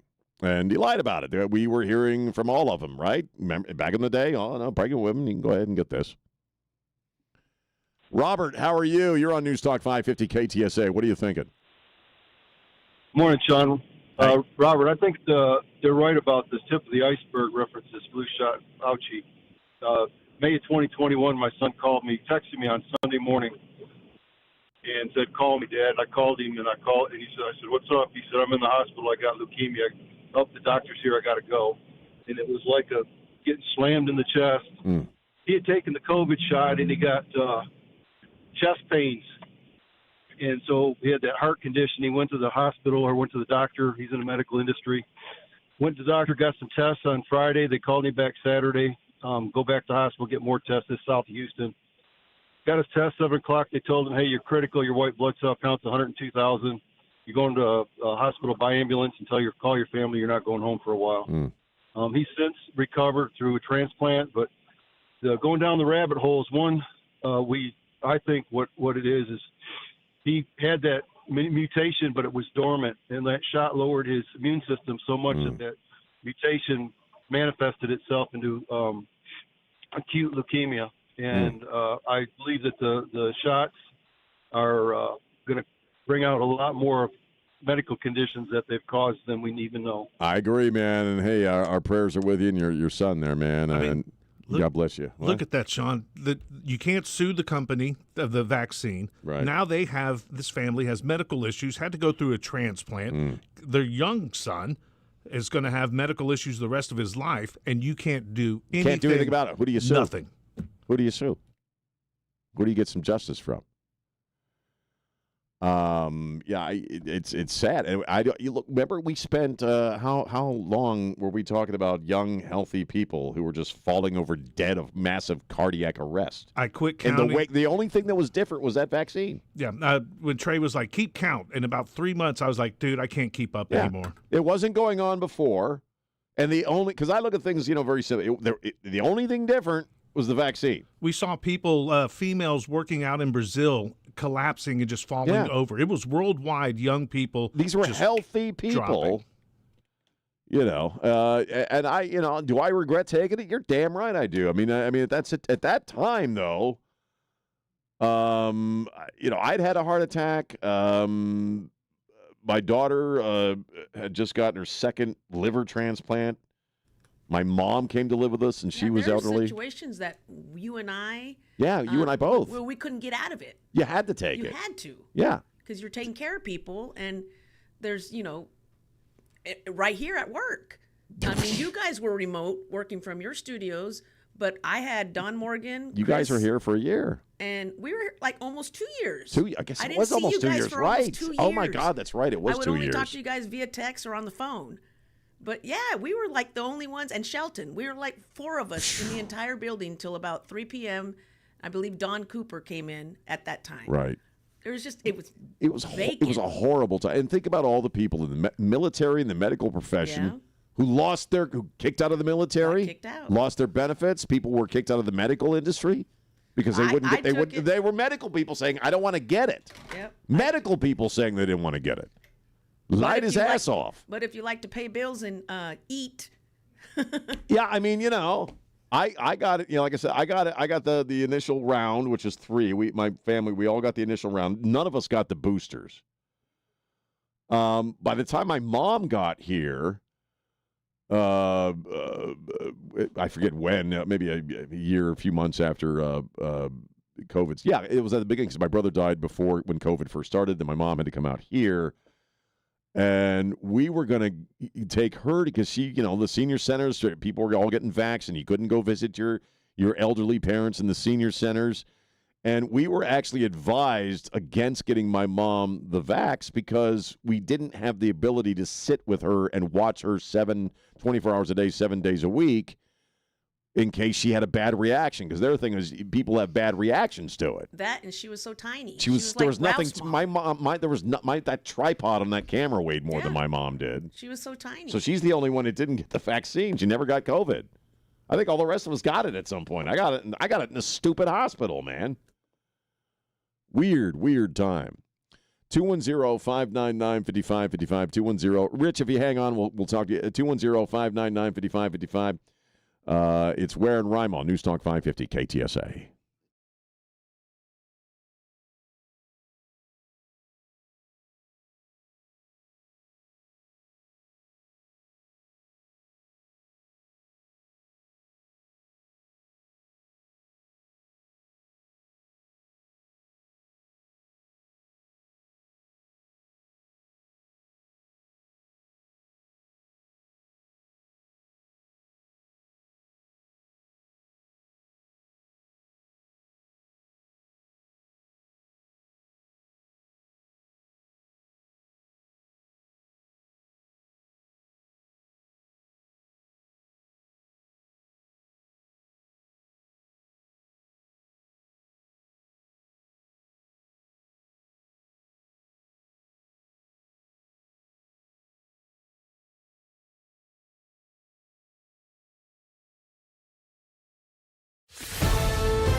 Jack Riccardi hosts a special KTSA Town Hall live from the Alamo Lounge. Meet Interim Police Chief Jesse Salome, Monday, August 17th.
33 on Ware and Rima. Trey's off for the rest of the day, so it's just me, Sean, hanging out with you on News Talk 550, KTSA, FM 107.1. Phone lines are open, 210-599-5555. It's primary night in about half a dozen states, I think, tonight. Francesca Hong, who's got the crazy in her eyes. That chick's got crazy in her eyes, man. We'll see how she does in her primary bid tonight. Also, Darlene Graham is facing a primary tonight. We'll be talking about that tomorrow. Quick call on Fauci lying about, the vaccine aborting babies in the first and second trimester to the tune of 80%. Rich, how you doing, man? Hey, how's it going, Sean? Pretty good, man. What are you thinking? Well, couple instances that I want to reference. One, my brother-in-law, he got 4 COVID shots right on time, as recommended, and the guy ended up catching COVID and passing away. This is after all the talk about, hey, you take these and you're going to be covered. Well, he wasn't. Me, on my level, I took 3 COVID shots. After the third one, a day or two after I got the third shot, I started feeling some skip beats in my heart. So I went and got checked out, and they diagnosed me with a right bundle branch block. I never had any problems before. Now all of a sudden I got this bundle branch block, which I still have today. And since then, I've been hospitalized twice for COVID. I've had it 3 times. So, it's a big scam. They weren't transparent about it. It's so political. It's unreal. Yeah. And I still cannot believe there are people out there today defending Dr. Fauci. I'm going to talk about that. Rich, I appreciate the call, man. Have a great I'm going to talk about that for a second. What would have happened? Do you think people would be so beloved, or Fauci would be so beloved amongst people if they hadn't, in my opinion, successfully cheated that second election and he would have gotten his second term? What if Fauci had always been Trump's guy? You think he'd be defending his ass now? I'm serious. I post a story about this, and Fauci saved lives. Here's another thing people forget. I'll toss this in here too. Then we'll talk about some other crap. Okay. If you remember when it was Trump's vaccine, everyone from, not Fauci, but everyone from Joe Biden to Kamala Harris was doing what? Saying, I'm not going to get it. Remember that? They're Orwellian in how they gloss over crap like that. But if you remember, when it was Trump's vaccine, Joe Biden wasn't going to get it. Kamala Harris said she wasn't going to get it. They didn't trust Trump. All of a sudden, Biden, they successfully get his creaky old ass in there. And all of a sudden, no, you're killing people if you don't get that vaccine. What would Jesus? Jesus would get the vaccine. Remember that? But, I mean, seriously, what a good Christian should get the vaccine. Maybe that's how Biden got his new cancer, is from the vaccine. Hey, maybe. I'm not ruling anything out. Because he didn't have it during the presidency. What a nightmare all that crap was. And they were lying their asses off about it. And then we have to ask, well, why do you think they were doing that? Why lie about that? Why lie about medical information? Now, I think if we've learned anything from, Fauci's girly little diary, it's that his ego is massive. I mean, he has an ego, for the ages. Massive self-love, massive ego. We always talked about the big pharma connection and money being made. Fauci, oddly, became a very rich guy. I mean, he was a rich guy before, but he became a fairly rich guy during COVID.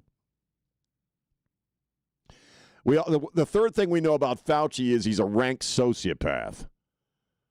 Because you cannot be gloating in a personal diary about your bobbleheads, and laughing behind the scenes, which we already know he was doing. He was laughing behind the scenes at how at the amount of control he had over people. While he's, having din-din with Jake Tapper at the mansion there, and he's telling everybody else you can't have Christmas, you can't have Thanksgiving, don't get near anybody, isolate. And he was laughing about it.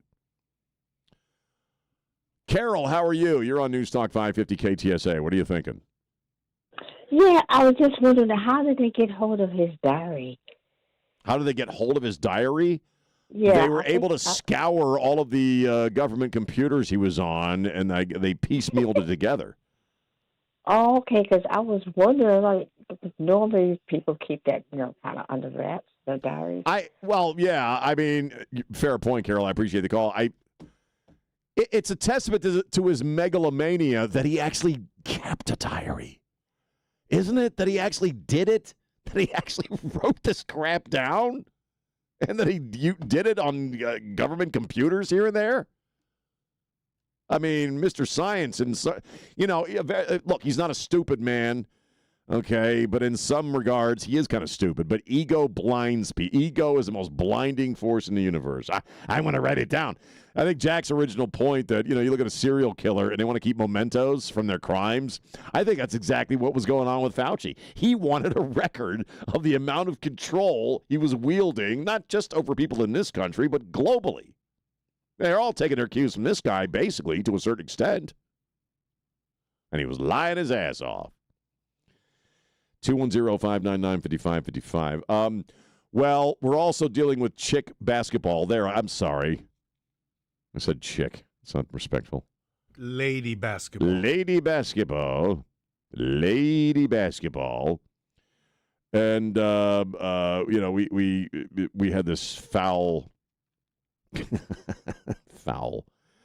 This smack to Sophie Cunningham by, how do you pronounce it, Dejani Carrington? Sure. Dejani. Yeah, whatever. Does it matter? No. Joanna Man. And she gets fouled because you could see her, what do they call that, clotheslining? So, yeah, they called, you can't hit above the shoulders any NBA or WNBA player. Right. And especially if they're in the air. She was in the air. This chick basically gets her right across the face. Yeah. It was a very hard foul. She was legit. fouled, okay.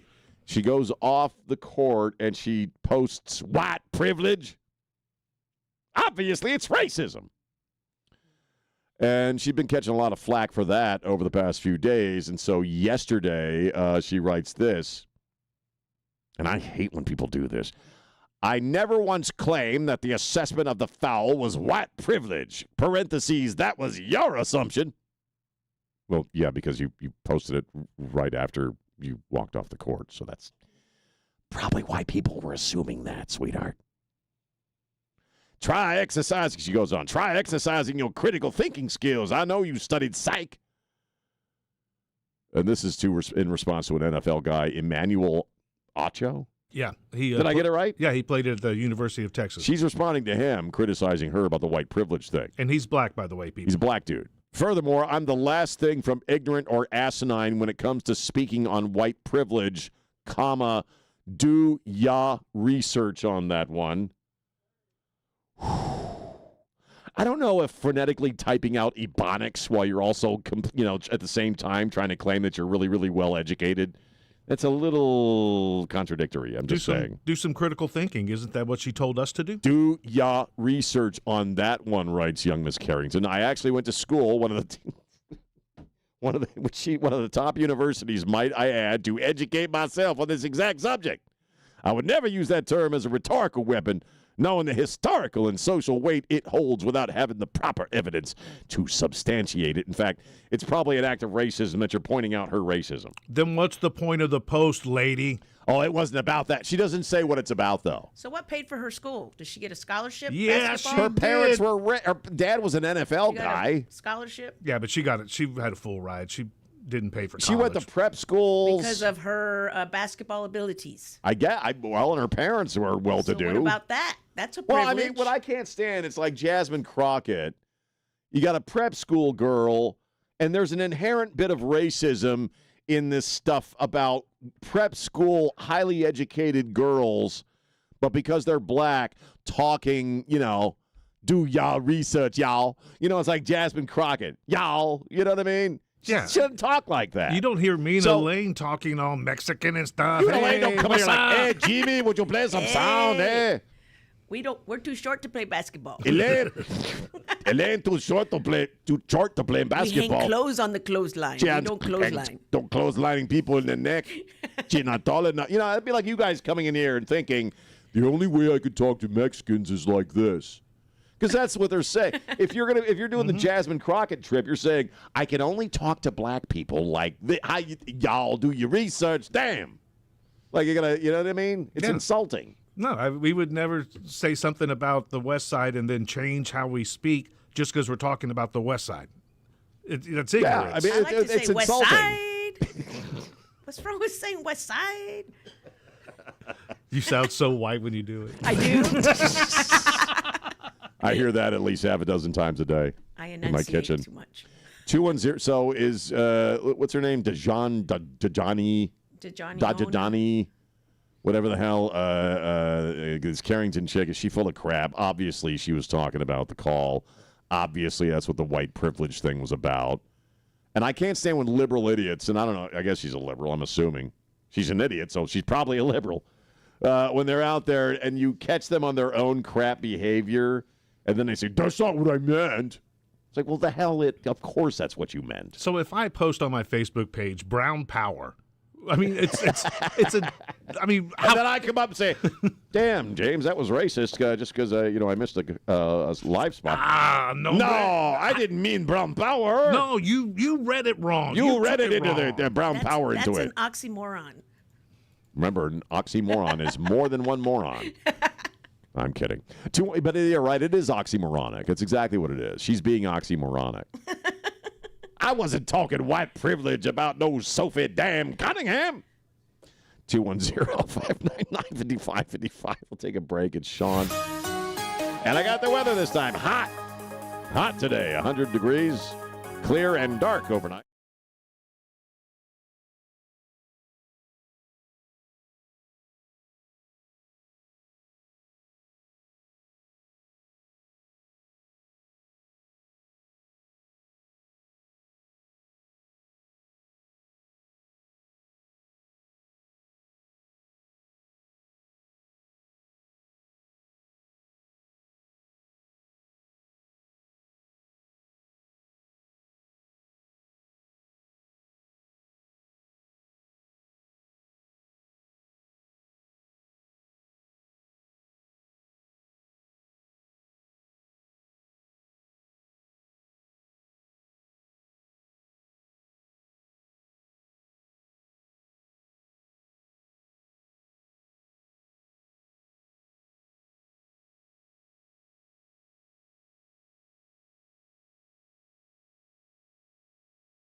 Yeah, man. News Talk 550 KTSA FM 107.1. It's Ware and Rima. Trey is gone for the rest of the day. Had an engagement he had to go to. So it's just me hanging out with you. And we'll play some audio next hour from Kamala Harris on why photo IDs are so very important. She makes a compelling case for photo IDs. In fact, we played it already earlier in the day, but we'll do that again next hour. It is primary day in Wisconsin, and half a dozen other places. The one everybody's watching is Francesca Hong. We'll be watching that, and of course, Darlene Graham in South Carolina. Mike Lindell, I think Mike Lindell is governor of Minnesota. I think does he have a problem? I'm not sure who he's facing. The My Pillow guy.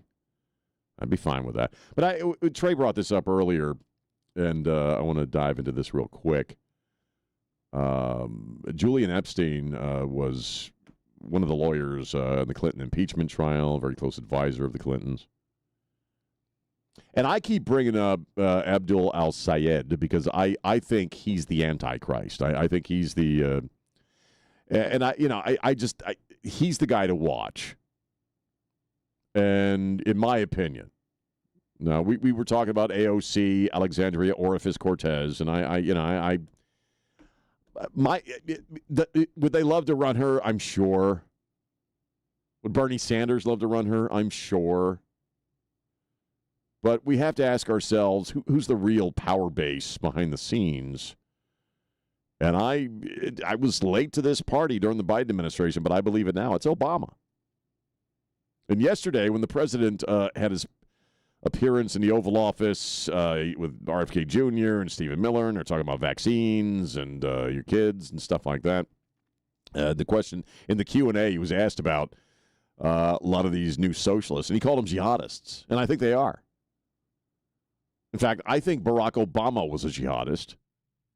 I think Zoran Mamdani is certainly a jihadist. And I think al-Sayed is a jihadist, ultimately. And anyway, Julian Epstein is talking about this new breed of extremism that has been allowed into the Democratic Party, which is currently taking it over. And he's kind of sorrowful that the media aren't covering this objectively or properly. We are in a civil war now, he says. I think the news media is missing that, but I think more importantly, they're missing the nature of the extremism that is happening with the left, and they're missing the bigotry that is emerging on the left. We've seen critical race. He says critical race is basically a permission slip for more bigotries. It's to divide, tell people the most important thing about them is race, and then to start building public policy around that. That's what critical race is. And who gets accused of being the most racist bunch of people? Christians, right? KKK was essentially a Christian organization. He goes on, again, this is Julian Epstein, and now that they have embraced Islamic extremism, they have gone one step further into a sectarian set of beliefs, and I don't think the news media is covering that, and they should be covering that. I agree. I had asked the question about a week ago. I think I asked Jack on our cross, one of the crosses last week. You know, who's riding on who? Is communism riding in on the backs of Islam, or is Islam riding in on the back of communism? And I think if you factor in the pro-Palestinian, anti-Jewish people, the Jew haters, and you really kind of wrap your mind. First off, I think AOC is a dumbass. I think they tried to run a dumbass the last time. They swapped out an old, forgetful, dementia-addled dude for a dumbass, and the dumbass couldn't pull it off. Why? Because every time she opened her mouth, something stupid tumbled out. And he could only polish that up so much. Do you have the audio? Do you want to listen to it? Yeah, you want to get it out of the way so we don't have to next hour? Yeah, let's take a listen to it now, and then I'll make my point about the jihadists.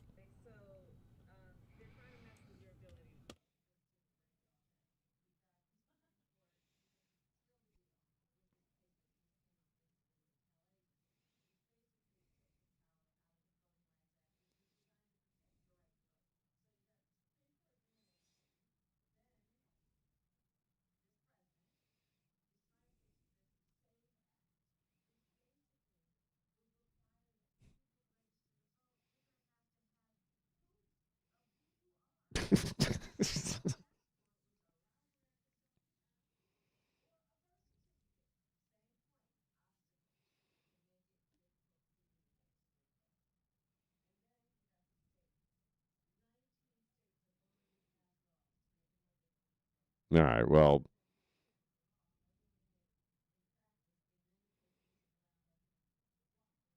That's enough. Because they're scared of you. They're scared of your power.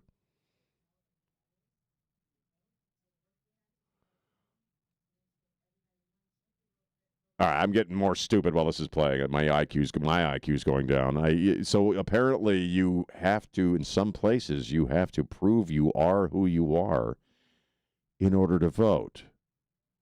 Then we all kind of go, yeah. Yes.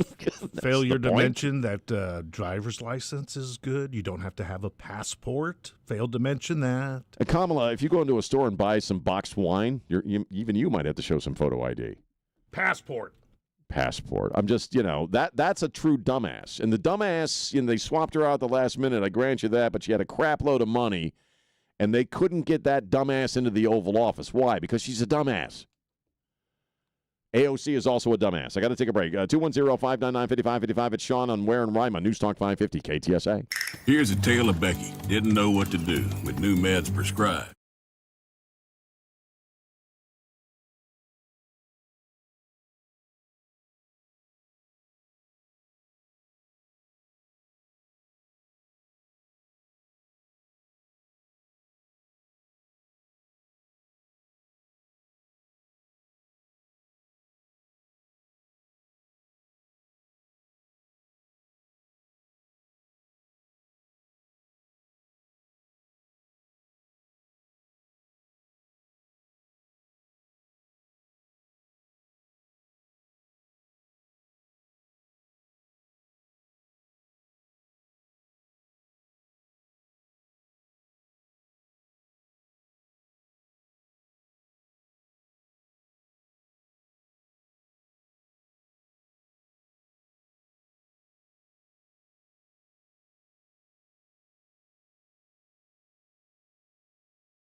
And we're back. Final hour of Ware and Rima today. I'm Sean. Trey is off for the rest of the day. 210-599-5555. 210-599-5555. The big story this morning everybody's kind of focusing on is this swapperoonie that went on with Air Force One and a catering truck in Turkey. You've heard after the NATO summit, you've heard Christian Blood reporting on this morning. And I didn't really see the video until this morning. And it is kind of fascinating. You know, we had all these threats against the president at that time. They were talking about missiles taking out Air Force One.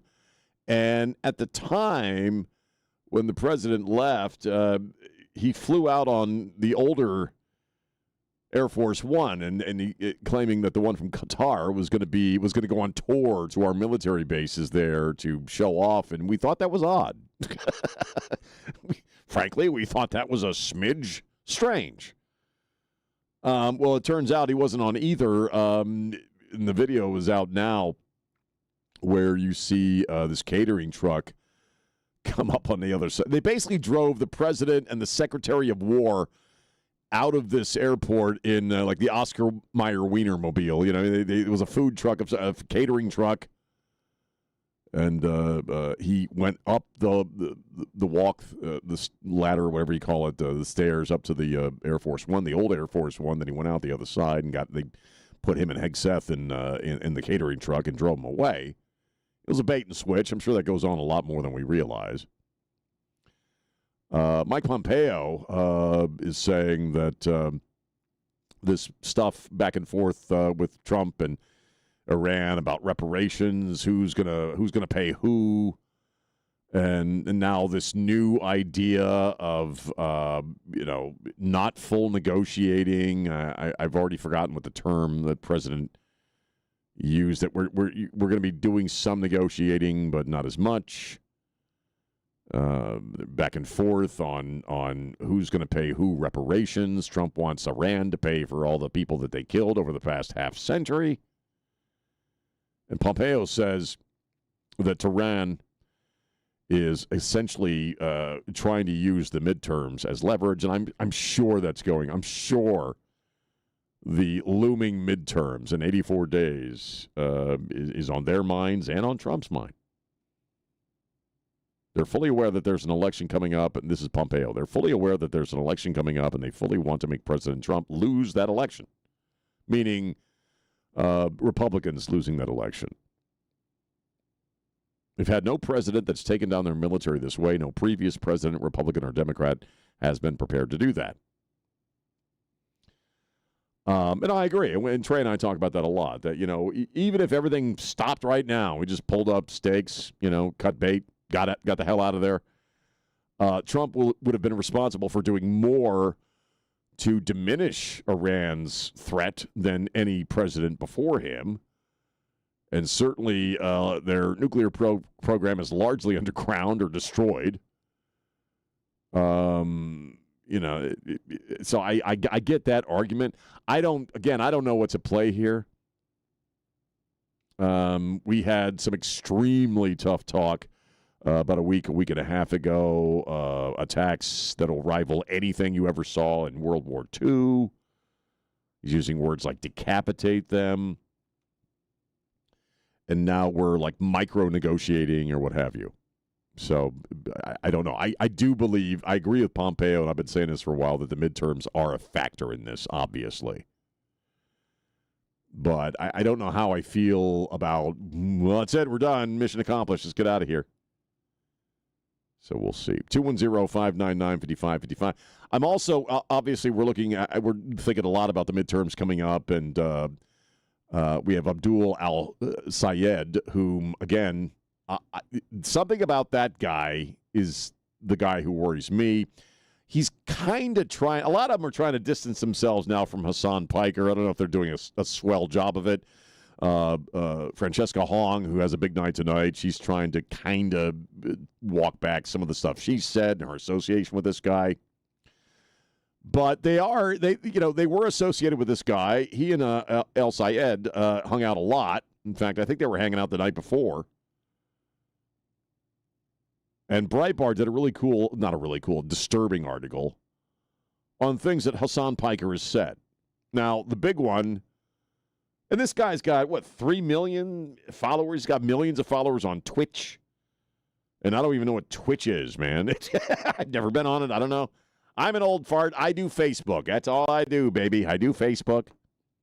Every now and again, a little bit of TikTok. I'm still kind of dancing with that, but I don't know. He's got millions of followers. He's considered to be a, heavyweight in this new Democrat Party, or at least half the room that are jihadists and communists and socialists. And Al-Sayed was, hanging out with this guy.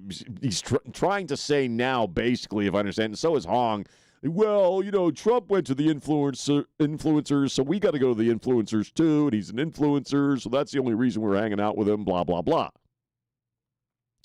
Personally, I believe that connection's a little deeper than that. But some of the things, Breitbart's published this article, 10 things that Hassan Piker has said that prove he's a terrible person. And I have to edit as we go because of the cussing. This is so insane. America deserved 9/11, dude. Blanket. I'm saying it. We totally brought it on ourselves. And that's the quote that that we're hearing about the most. Let's see. Hassan Piker continues. Kill them. Kill those blankers. Murder those blankers. And think of Samuel L. Jackson to fill in the blank there. Murder those blankers in the street. Let the streets soak in their blanking red capitalist blood, dude. That one's so riddled with profanity, I can't even get it on. I can't even edit that. We're going to keep bringing immigrants into this country on purpose just so they can blank your sister and then maybe even your daughter. We're going to destroy the white race B word. That's what we're here to do. Mao Zedong is one of the great leaders of this world, a man who changed the entire universe, the entire planet. If Hezbollah is a terrorist organization, America is the top terrorist organization, which it is, by the way. Shut up. Go back to Auschwitz. Talking about the Jews, obviously.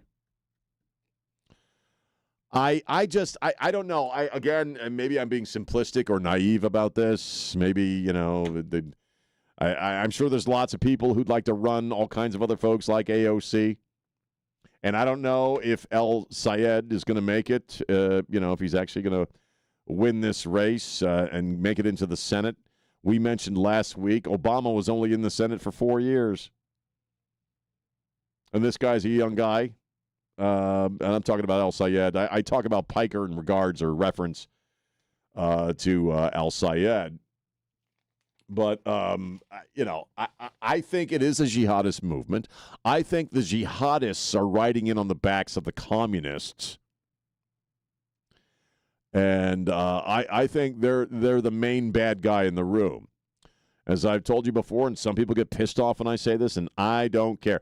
I think Obama was that.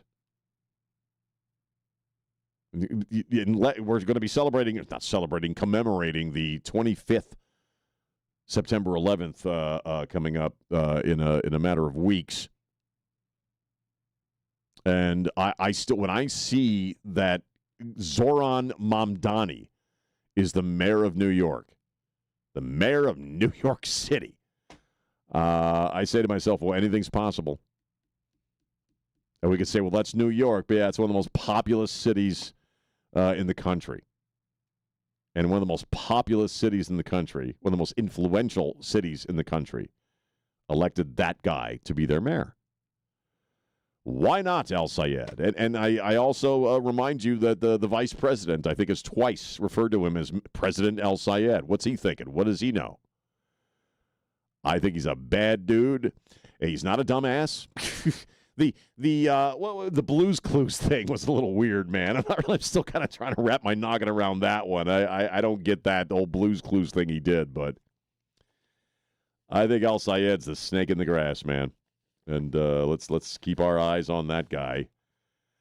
210-599-5555, 210-599-55. If you wish to call us at any point and let us know what you're thinking, It is Ware and Rima. I want to get into something that is going on with Brad Pitt too, and I'm going to mention this now, and maybe I'll expand upon it coming up in a little bit. But Brad Pitt famously has been sober for about 7 years. Had a drinking problem. You heard Christian reporting on some of the mental health issues he had, during and after his divorce proceedings, which were pretty ugly, as I understand it. And I'm going to talk about Brad Pitt and this idea of a guy who has said he's an alcoholic. He's got all kinds of problems, and I'm not going to comment on his personal life in that sense, but he's saying he's drinking again, but he's doing it in moderation. And this is a story, an interview out of Esquire magazine that dropped yesterday. And all I can tell you, and I mentioned this in a video that's on Facebook and on all the social media stuff, that obviously this is an area of expertise in my world. I gave up drinking, had my last drink 3.5 years ago, just a couple of Mondays. I guess it was last Monday. And in regards to Brad Pitt saying, well, I just drink a little now and I'm moderating, all I can tell you is every time I've said that to myself maybe half a dozen times over the course of my adult life, wow, I never pulled that off. I never pulled that off. I maybe pulled it off for a week or two.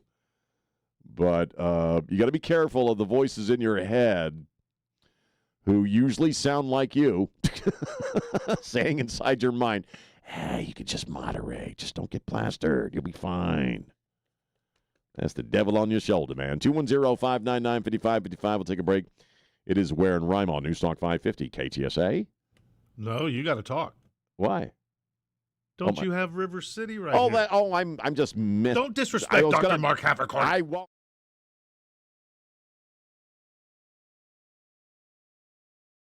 Are a professional. Let me tell you about my buddy Dr. Mark Havercorn. In fact, I am going to be seeing Dr. Mark on Friday.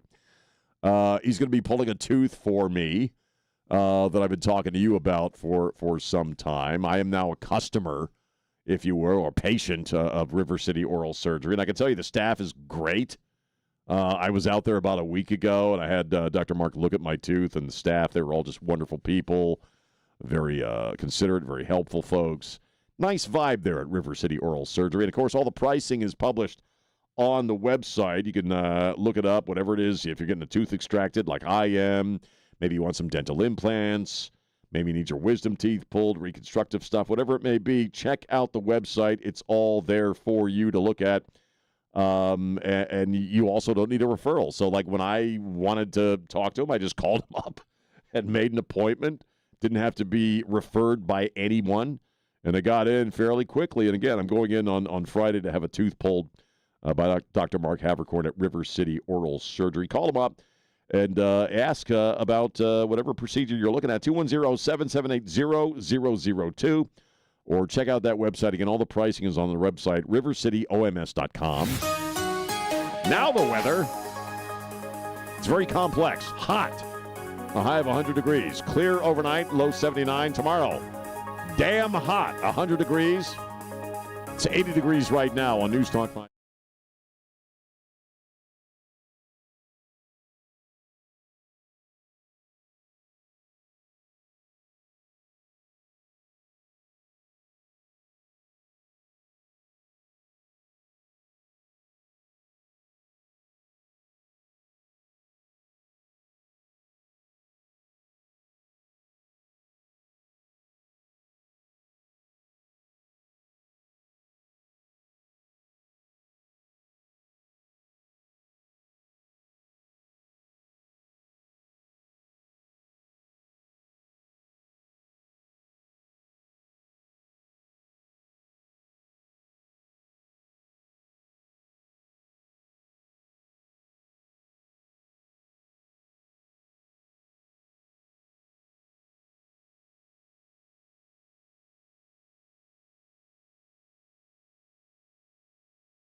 23 minutes after 9 on Ware and Rima. I'm Sean hanging out with you. Trey is off for the rest of the day. The phone lines are open 210-599-5555.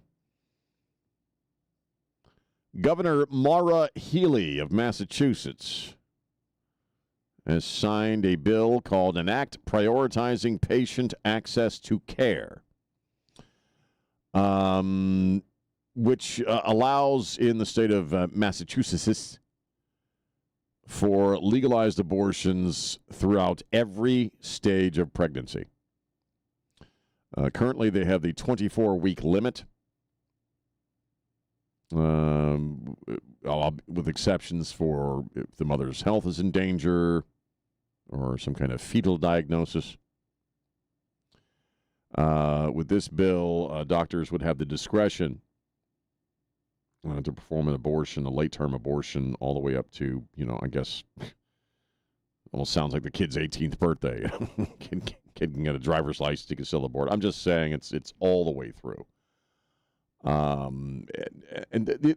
Today, this is the governor. Today, mothers and fathers and families who experience these devastating diagnoses, and they are devastating, heartbreaking, now they'll be able to make their own choices. I promise that no matter what Donald Trump or Republicans in Congress or the Supreme Court does, we're going to continue to make sure that women and families have access to the health care that they need right here in Massachusetts. And one of the things, I mean, I don't know where you are in abortion, but where I am in abortion, I like the way Texas handles it. It's very, very heavily regulated. Well, actually, it's almost pretty much outlawed here. That's why you have to go across state lines. If you're going to have legal abortion in your state, and I do believe the states have the right. I think that the Supreme Court got that right, that it should go to the states. States should have the right to decide how they're going to regulate abortion. I think it's something that where it exists, it should be heavily regulated, and late-term abortion, no. The thing that I've observed, I'm sure you have over the many years that this has been a conversation. It's been a conversation in our world, if you're my age, our whole lives, is that abortion is routinely characterized as health care for women. It's health care. It's health care, right? It's like going and getting some cough syrup, getting a checkup, just basic health care. No, it's an industry. It's about abortion. And in this country, abortion is a big money industry that is marketed towards low-income women of color. And that's not even going all the way back to the genocidal origins of abortion in this country. Just, it is a money-making industry that targets a very specific group of people in this country. So if you're pro-life, you're hating Massachusetts right now.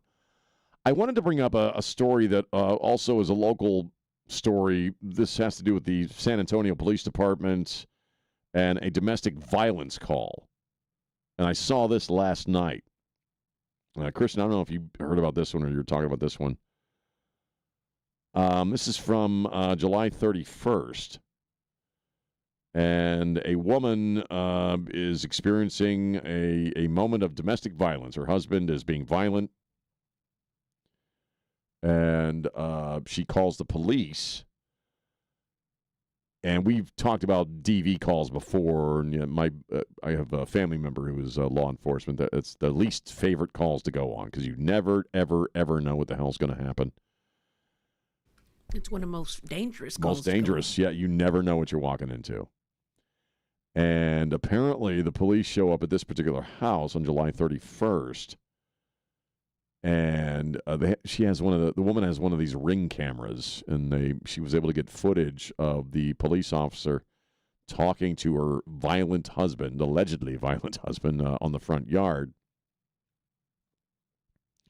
And the video's too quick. The audio's way too quick to play, but you can hear the cop saying, "Women are the downfall of men."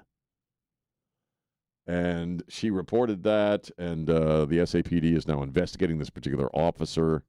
Women are the downfall of men. Oh, I got to take a break. So contextually, you have to wonder what was going on there, if it was just an opinion, or maybe he's trying to de-escalate something by talking to a dude in that way. But that's being investigated right now. 210-599-5555. It's Ware and Rima on News Talk 550 KTSA. Most families.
And Christian Sean's wearing Rima. Trey's off for the rest of the show. And yeah, that real feel is 100. It's going to be 100 today. 100 today real feel, right? Yeah. Like 99, the actual temperature.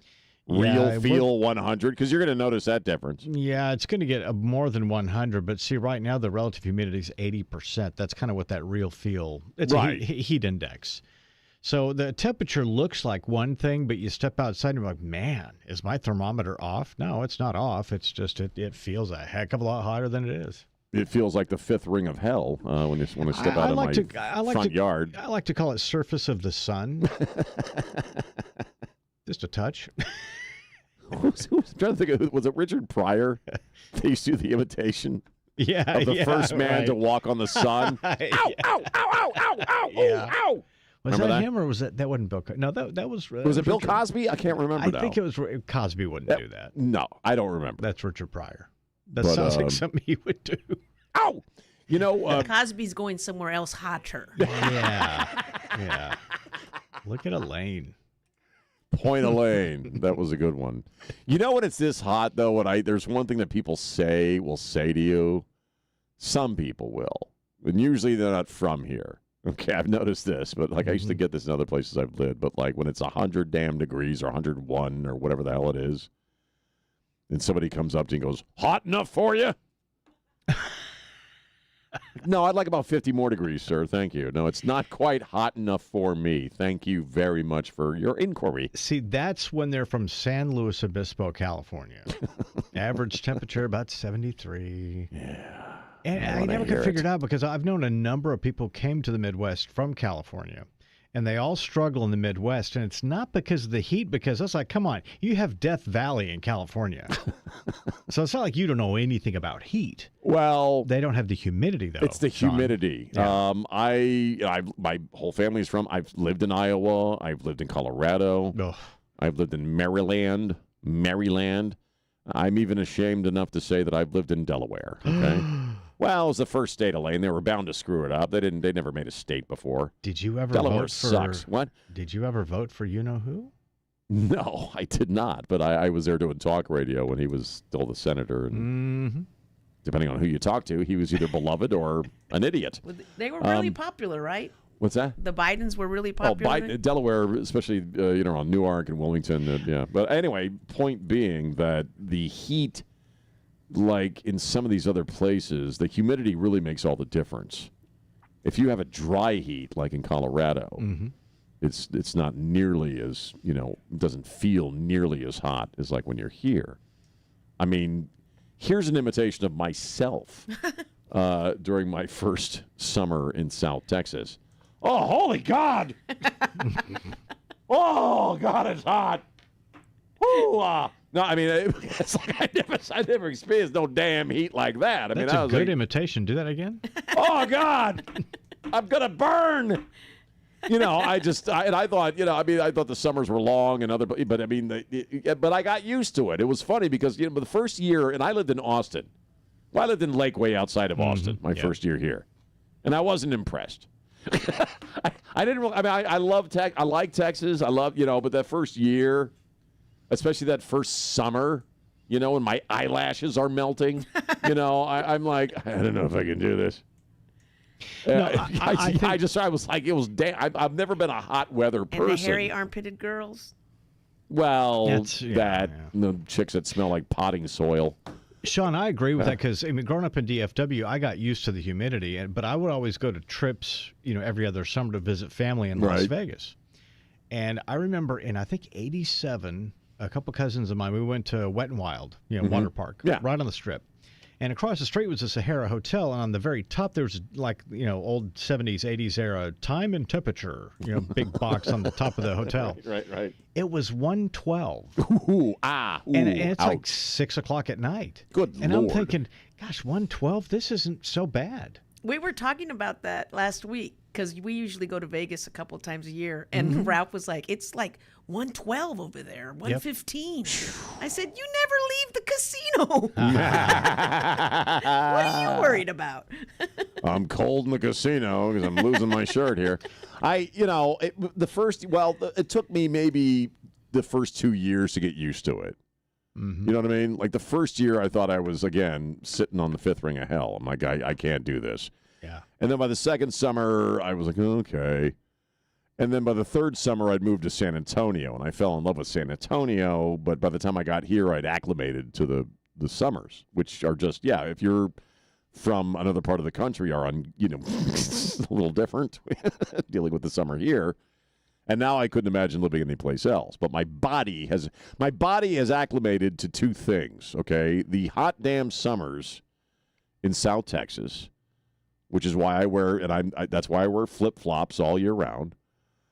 And also just how very frigid and cold my wife keeps the AC cranked up in our home.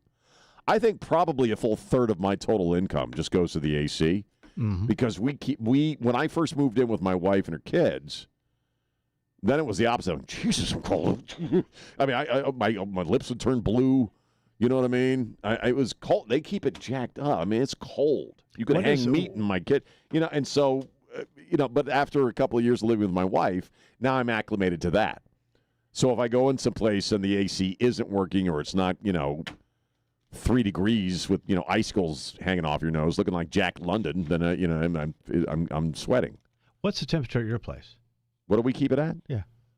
Between 68 and 70. Whoa. That's pretty cold. Whoa. Yeah, that's a bill. We keep it pretty cool at our place too, but I always told Ralph, we've been together 36 years, I will pay for the water, I will pay for the cable, I will pay for the electric, because that is my entertainment money. But it's what you get used to. You know what I mean? Yeah. Yeah, like I'm used to it now.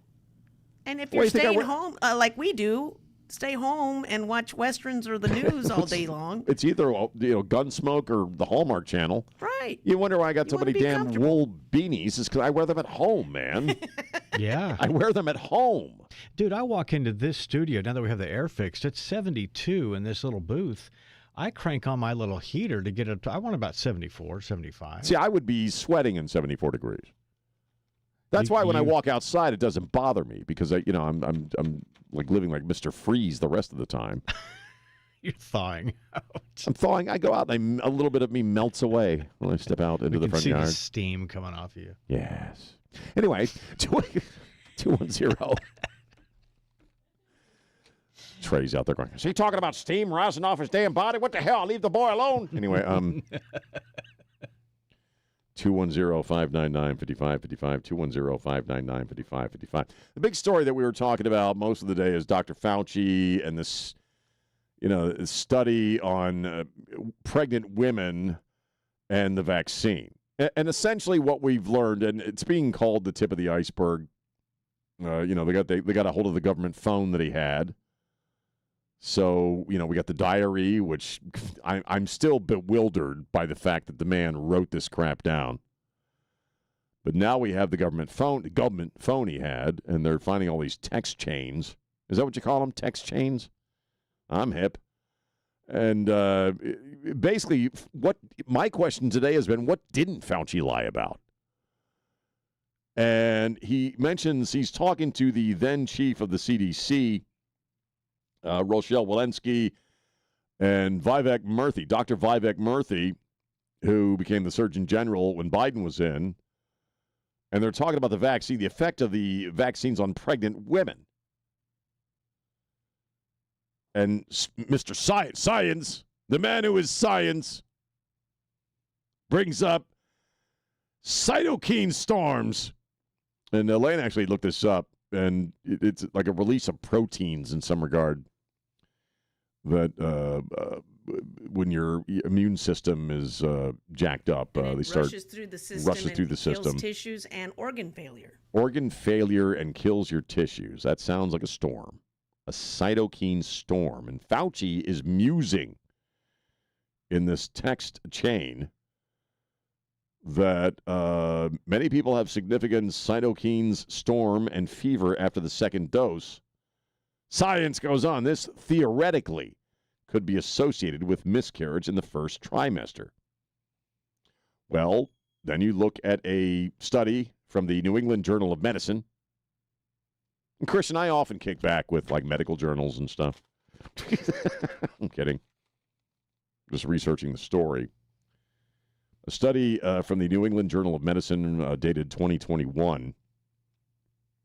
They looked at 827 women, 827 pregnancies who had the vaccine. 104 of them had, quote, what they call spontaneous abortions, or we would call it miscarriage. These are in these texts.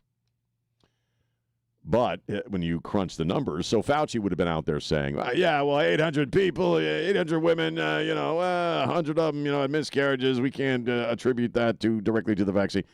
But then you break it down.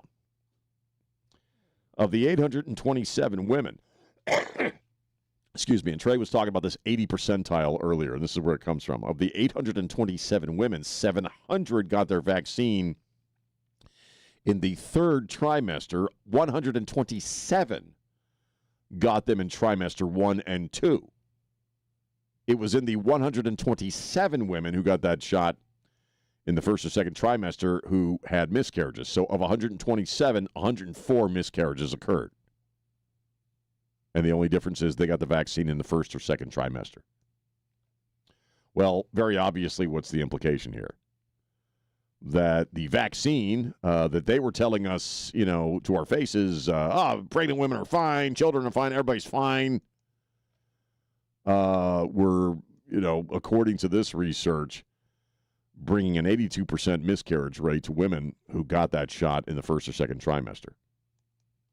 In other words, they lied their ass. Fauci lied his ass off about the dangers to pregnant women in regards to the vaccine, just like he lied about everything else. And again, that's been my question throughout the entire morning. What did the man actually tell us the truth about? And we could kind of muse about them. That's my favorite word all of a sudden, muse about why he did it. I mean, I don't know if he was making a crap load of money off of the vaccine, pure ego, but certainly this guy was a sociopath. This guy is a sociopath. I don't know how else you'd characterize Fauci other than a sociopath. The only thing I can figure that Anthony Fauci actually told the truth about was initially, I brought this up earlier in the gig, if you remember when he was still, Trump's Fauci, at the very front end of this, when they were talking about the masks, Fauci said, don't wear the mask. And he said, don't wear the mask because it'll encourage you to touch your face. And if you touch your face, that's how you spread it around, tactily. And then I can't remember exactly when the switch up occurred, but it was probably after Biden got his creaky ass into office, or they got his creaky ass into office. Then all of a sudden, Fauci's all about the masks. Remember that? Now, that was the Orwellian nightmare. It's like, don't think back to just a handful of months ago when I was telling you not to wear the mask. Now you absolutely have to wear the mask. In fact, you should wear 9 masks. So, yeah, the open-ended question, what did Fauci tell the truth about?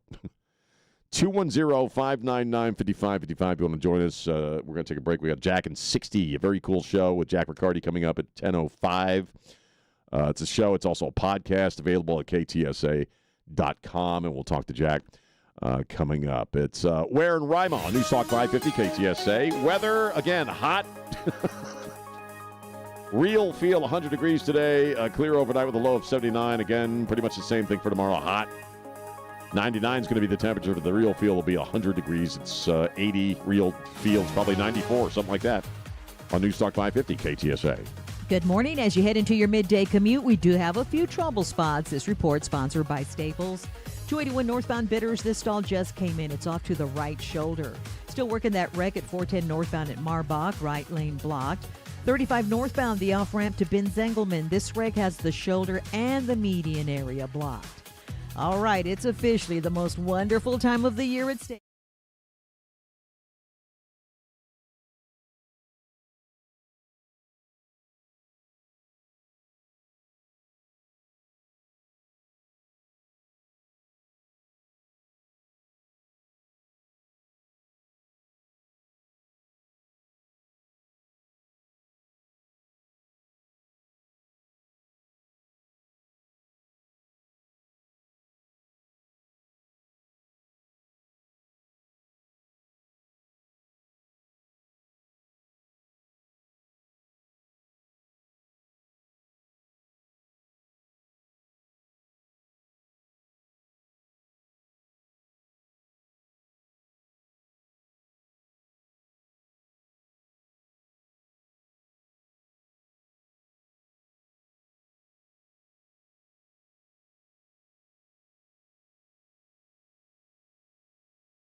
A little bit early.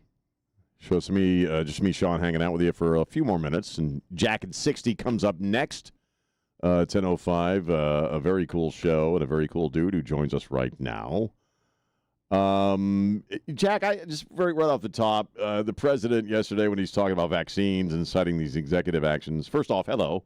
That was rude of me just to jump into. Hi. That's okay. That's all right. How you doing?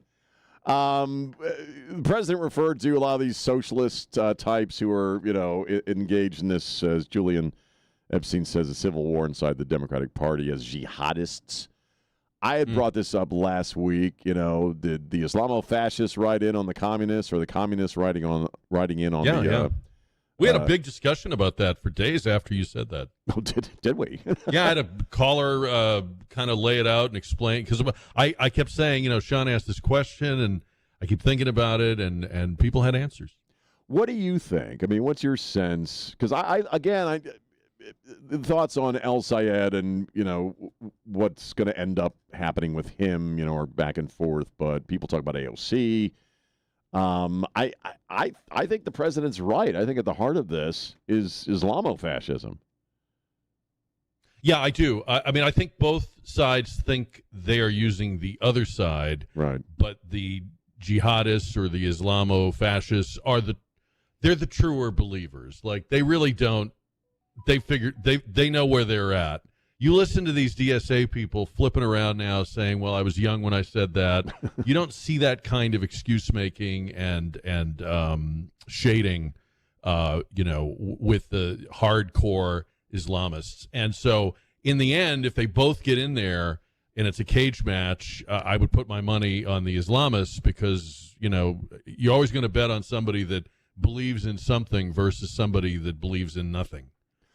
Yeah, absolutely. And, I was thinking about this, that, if they're kind of rolling into the big tent, so to speak, like Master Blaster, from the Mel Gibson Mad Max movie, at some point they got to slam up against each other, right? I mean, because on one side you do have, at the end of the day, they are religious zealots with an idea of the afterlife and what are we doing this for and all this stuff. They hate women. They hate women. They hate gays. They hate anything soft or squishy. Right. So if you're a furry, you're not going to get along well, in this situation. And I just think that they're laughing at the, Queers for Palestine crowd. And yes, they'll use them and they'll align with them, and they're glad to have their votes today in places like Wisconsin. But then, in the end, we know who will be the strong man. And make no mistake about it, this is all about power. This is about the achieving of power. That's why you're seeing Democrats pretend. I know you use the term civil war. It's not a civil war, because they're not fighting back. Right. If people like Schumer and Pelosi and the establishment really didn't want this, they can put up a fight. We saw the Republican establishment do that against Trump. They can put up a fight. They're not putting up any fight. They want to reap the rewards of get out the vote and the youthful energy and the charismatic young candidates and all that stuff.